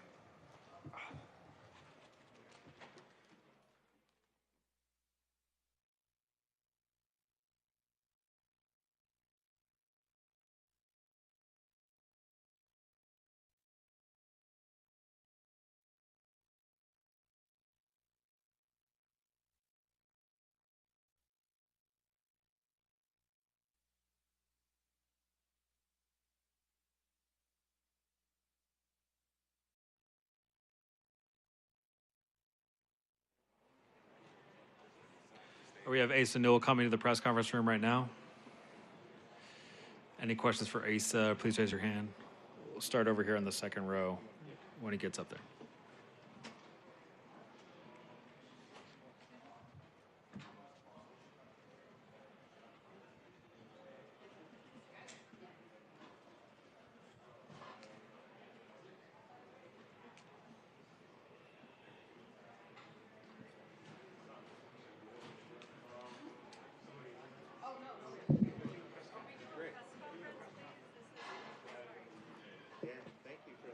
Hey, How we doing?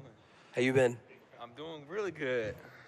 Who's doing better than you right now, honestly? So, at the end of the day, I remember yesterday I went over to you and I asked you, and you know I'm about to ask. I asked, what was your first NBA jersey you ever rocked growing up? And you said, hands down, Kyle Korver. Hawks jersey. How crazy is it? Now you're putting on a Hawks jersey. Man, it's really, it's God's plan going into it. I had a lot of faith. Selfishly, I really wanted to go to the Hawks. And just knowing that, having a great workout, interview process with them, and it's just a blessing. There was ever an opportunity for you to get in the lab with Kyle? Get Nah, some nah. shots up, get some words of wisdom. It's now. Oh, yeah, for sure. Now I'm definitely going to be in the gym with him and, learn how, he shoots and how he gets hot. Appreciate you. Other questions for Asa? Let's go third row. Is it crazy the way it played out that you end up getting traded essentially for Derek, your high school teammate? Yeah, going into it, I knew the whole process. There was going to be trades going on, and, I'm just thankful for being with a great organization. Any other questions for Asa? All right, thank you very much.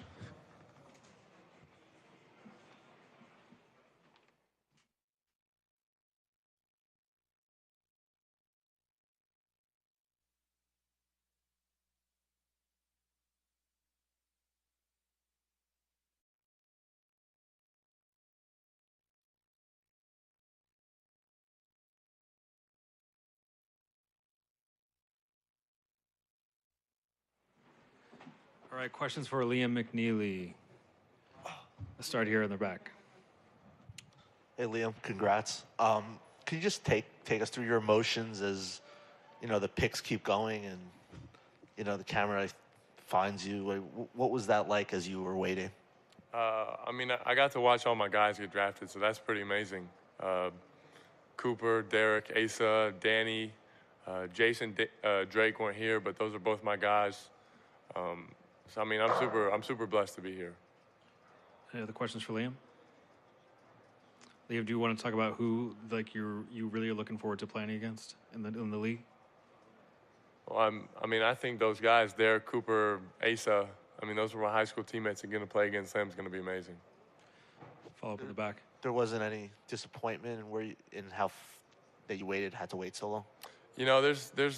There's no reason to have disappointment. I just got drafted to play in the NBA. Got to give all the glory to God. God has a plan, and I'm just trusting in Him. Start a third row. Hey, Ben Couch, NBA.com. How do you feel you're going to fit in with Charlotte in particular, a young up-and-coming team? I think I'm a very versatile player and can be plugged into any system. I played many different roles in my career, and I'm gonna work my tail off and work as hard as anybody. Second row on the right. What's up, Liam? How you been? I'm good. So you told me yesterday that Dirk Nowitzki is your idol. You had an opportunity to meet him back in the day. Now that you're in the NBA, are you going to be able to reach out to him at some point? Are you planning on reaching out? I know it's probably not high on the priority list, but will your people contact his people? Maybe you'll get some words of advice. I sure hope so. Growing up in Dallas, like I said, Dirk's my hero. Won a championship in 2011. I was at the banner raising. I hope I get to grow that relationship. That'd be dope. Yeah. Any other questions? Far in the back there, on the right. Liam, it seemed like there was a pretty big release of emotion when you did finally hear your name get called. Just what did that feel like? I've been dreaming of this moment since I was 5 years old. This is all I've ever wanted, and this is where the work really begins. So just all the memories and people that have helped me get to where I am, that's where the tears came from. And as you kind of reflect back maybe a little bit, What did it ultimately take to make tonight happen? You know, it takes so much sacrifice, dedication, and passion. I mean, I've missed out on a lot of hangouts with my friends, a lot of time with my family, but I mean, it's all worth it. It's all worth it to me. I love basketball. Thank you, Liam.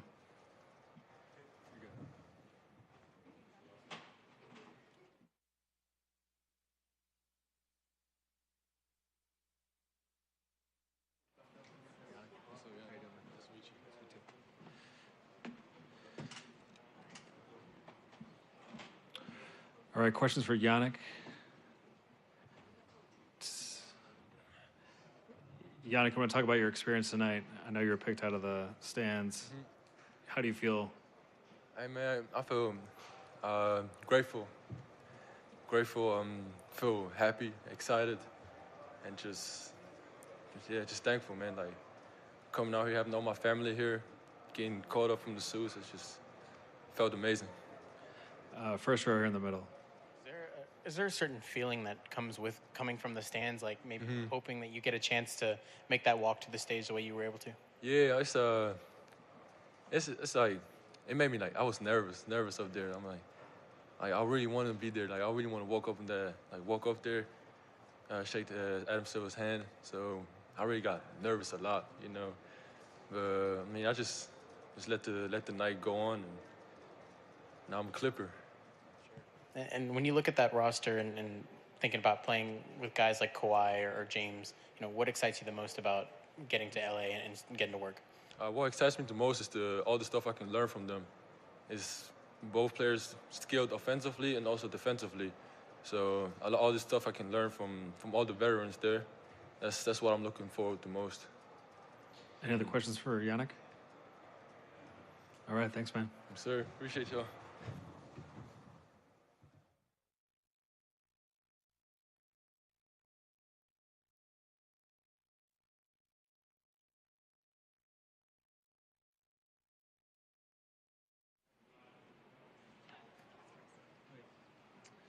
We have Caspars coming up. If you have a question for Caspars, please raise your hand. We'll go here in the third row.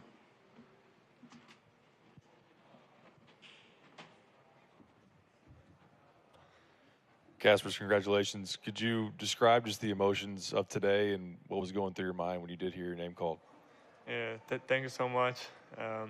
I'm so excited. I'm so grateful to be in this moment, to live this moment right here. And I don't know, I don't feel it real yet. I think it will kick in maybe in some days, maybe tomorrow, maybe later, but I still can't believe it. But it's just the beginning of something new, and I can't wait to start working. Third row on the right. Hey, Ben Couch, NBA.com. The Heat have a strong reputation for player development and identifying talent. You know, how do you feel you fit in, and where can you grow the most? Yeah, so for sure, I'm so happy to be able to be the part of organization of Miami Heat. And like you said, the development part is very important. The winning culture is so important to me because I like to win. I like to do everything I can for a team to win. Last row here on the left. Hey, Caspars, Adeshina Koiki, a lot of sports talk. Congratulations on your day today. Lithuania has such a strong basketball history going back to, you know, Arvydas Sabonis, Runas Maršalonis, even before when they played under the Soviet flag and then with the Lithuanian flag, winning the bronze medal in '92. How much of those great players inspired you? I know they came before your time, but how much did the culture of basketball in Lithuania and those great players in the past inspire you? Yeah, for sure. In Lithuania, basketball is like second religion. Everybody's playing. Everybody has their own hoop in the backyard, or if not, they will find the court to play with their friends. And it's just the most popular sport, and everybody lives basketball. Everybody watches. Everybody tries to reach the best in basketball, and I'm so happy to be Lithuanian and to be able to call myself Lithuanian and try to set the culture. Third row here on the left. KJ, you had Brad Underwood at your table. What did that mean to you to have him here tonight, and what did Illinois mean to you in getting you ready for this moment? A lot. We had really great relationship with Brad and with all the staff of Illinois. I only been there for 1 year, but we connected so good. I feel like they're my family, and I'm so happy to share the moment with them because I really believe that they trusted me this year. They gave me the keys to the team, and I'm so grateful that they can be here in this moment with me. Third row on the left. For you, first off, congratulations. But second, you're going to Miami where a coach like Eric Spoelstra has had guys like Goran Dragic and other, successful European players come and have success there. How excited are you to go to a team like that? And what's it like to be able to play with a squad that, wants their rookies to compete and, be professionals? Yeah, I'm so happy to be the part of the Miami culture. And like I said before, it's, all about toughness, all about winning. And I want that. I think that's what basketball is about, and that's how you succeed. Any other questions? Yep. Here's third row. For you and Will to go back to back, what does that mean? I mean, you guys, the relationship that you have being in Illinois together and going in the league together on back-to-back picks, what did that mean to you? Yeah, that means a lot. Like back-to-back or not back-to-back, it will still mean a lot. And now it's even more fun that we went back-to-back just to share this moment together, almost at the same time. It's pretty awesome. Last question here on the left. Looking at the team, obviously Tyler Hero, Bam Adebayo are the two mainstays of the franchise. How excited are you to join a squad that, has two guys like that? Yeah, I'm so happy. I think I can fit it pretty well and just be able to play with Bam in the pick and rolls, try to share the ball, play make, and try to find open shooters like Tyler Hero, so I'm so happy to be there. Thank you, Caspars. Thank you, guys.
Nick Clifford coming up to the podium now. Hey, Nick. Any questions for Nick Clifford starting off? Start at the front row. Hey, man. Congratulations. Thank you, bro. Just wondering if just this moment is sort of maybe how you expected it to feel. I know it's hard to fully process it, just happened, but how this night has been for you overall. Yeah, I mean, it's definitely a stressful time, and I'm not somebody that stresses. Like, I try to, control what I can control and allow God to handle it all. But it was a long wait and long night. But I knew it was going to work out how I was supposed to, and I would end up where I was supposed to be. So I'm super grateful to just be here at the draft. There's not many people that get to do that, so I don't take that for granted. And I'm super blessed and honored to be a part of, my organization. Other questions for Nick? Nick, you want to talk about who you're excited to play with most? Oh, I didn't even know where you was at. My fault. All of my teammates, honestly. I'm super excited to play with all of them. Great players, Sabonis, Zach LaVine, DeMar DeRozan. You just get to learn from so many great dudes, and I'm just going to pick their brain and, learn from my vets, as they all say. First row middle. Yeah, just kind of expounding on that. Yesterday, we were talking about playing on and off the ball and, how that is the modern NBA. And now you're going to go presumably play off Sabonis, who hits cutters off the ball, handoffs, all that stuff. So how much do you feel specifically Sacramento will be a great place for your talents? Man, I feel like I would have fit in with any team. Just my versatility and ability to impact the game in multiple ways. But playing with such a high-level player like that, he makes the game easier for the guys around him. So just finding ways to be unselfish, being a cutter, making the game easier for them, and being a defender and a rebounder, that's ultimately what's going to help me out and get me on the court to, help my team win. And then just the ability to knock down shots, make the right play, and use my IQ and my maturity and experience. Second row on the right. Nick, my guy. How are you? What's going on, man? What's going on? We've seen you a few times. Man. I like it. I'm rooting for you, always. That's good to see you, always. I got to ask real quick,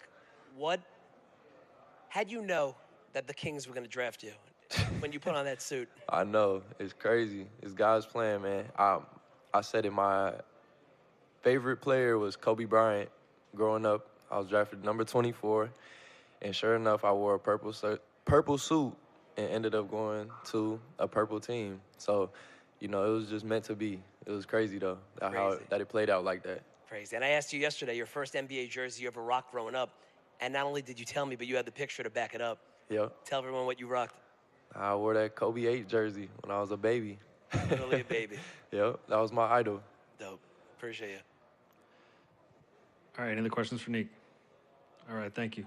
Yes, sir. Appreciate y'all.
All right, we have Danny Wolf coming up to the press conference room.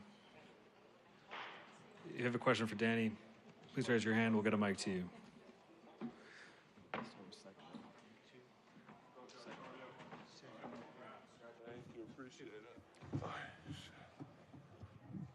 All right, we'll start with the second row here on the left. Congratulations. Did you text Ben? No, I don't even have my phone on me right now. I think he's probably sound asleep right now, though. But yeah, it's an unbelievable opportunity, and cannot be more excited to be in Brooklyn. Any other questions for Danny? Front row.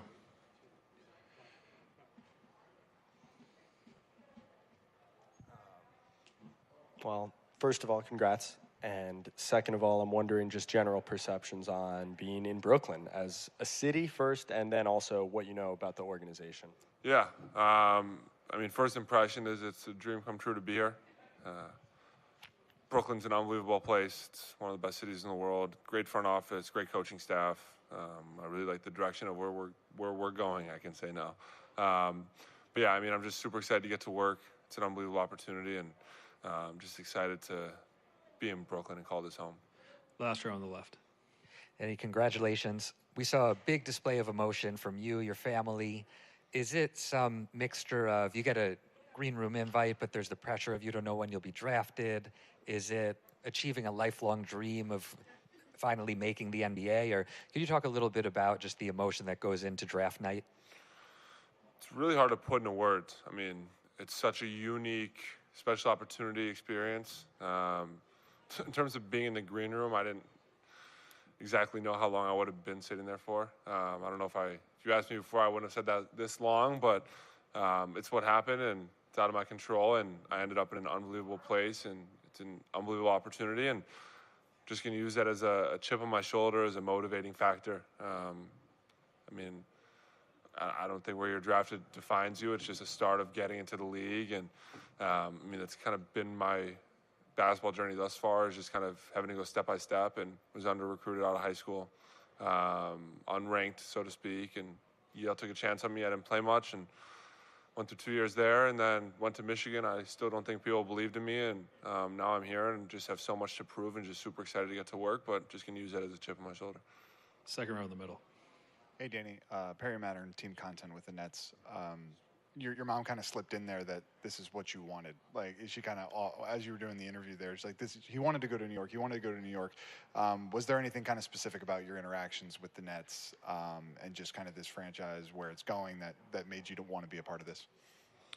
Yeah, I mean, I had a great visit here. Sean Marks, BJ, the front office is great. They really know what they want. And then Coach Jordy's awesome as well. And I kind of got a glimpse of that. And I think there's no better place to live, to play basketball, to work than New York and Brooklyn. And it's really a dream come true to play basketball here. And it's surreal, and just can't wait to kind of finally get started. First row. And welcome to New York. You said that Brooklyn knows what they want. And just looking at their draft, I mean, it's clear they drafted a lot of guys who move the ball. Could you just talk about your conversations with them and how they see your kind of passing in basketball IQ translating into what they want to do going forward? Yeah, I mean, they took Jagger, Nolan Traore, Drake Powell, who I've been with in LA, and then Ben Sraff. And I think it's just very high IQ individuals who are super smart and savvy with the ball, and just know how to play the game the right way, and high character individuals. And I'm excited to see how it all comes together, but I hope I speak for the collective group that we're all excited to get to work and kind of grow our footing together. I mean, you have 5 rookies. It's not, you don't see it that often. It's not that normal, so to speak, to have 5 first-round draft picks, and just an unbelievable opportunity to be able to grow with those guys, to be able to learn with them, to experience with them, and it's an exciting time. Third row in the middle.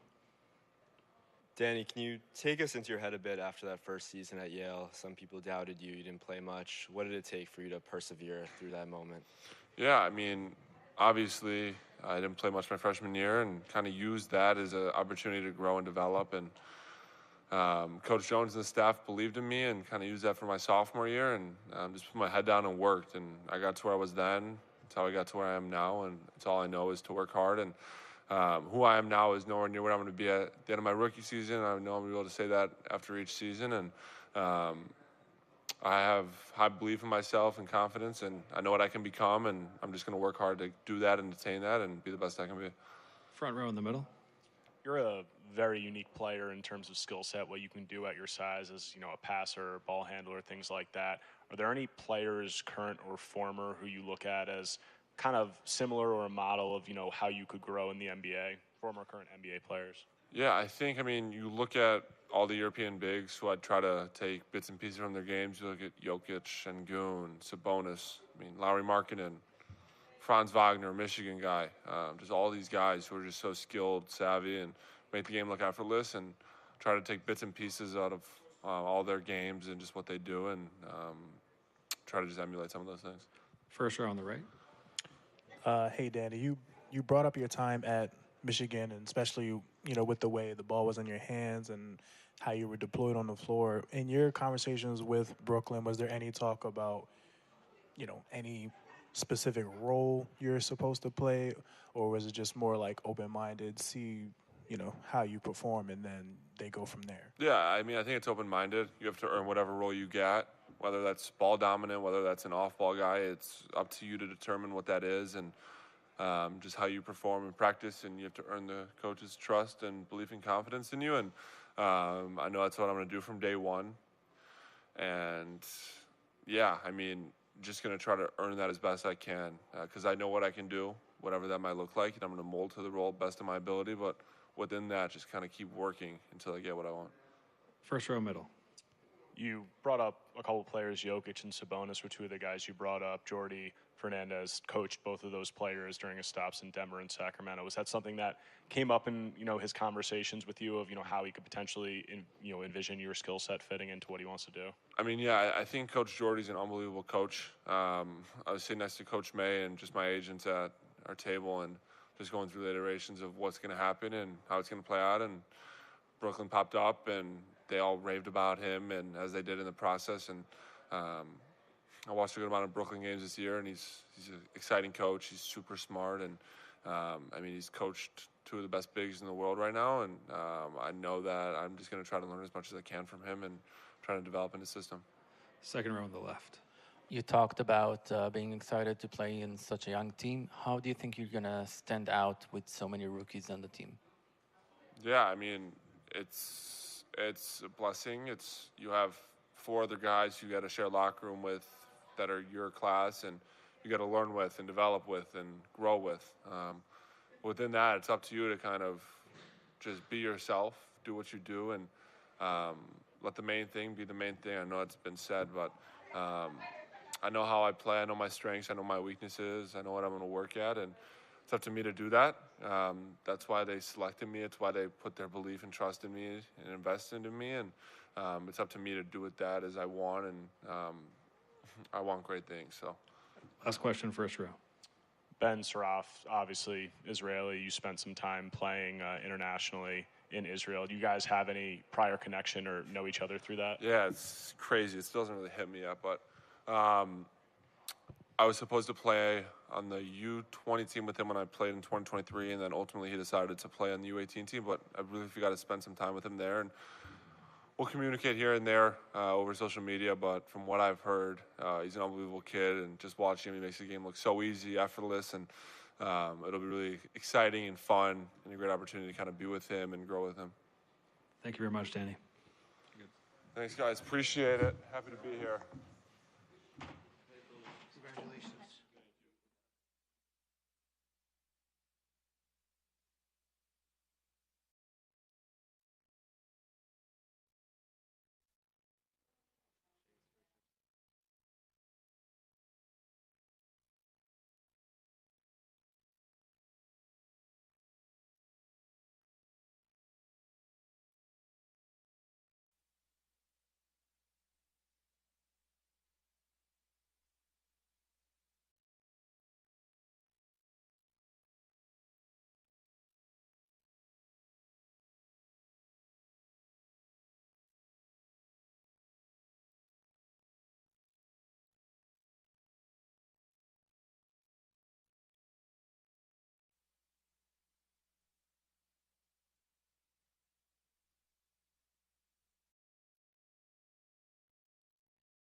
you.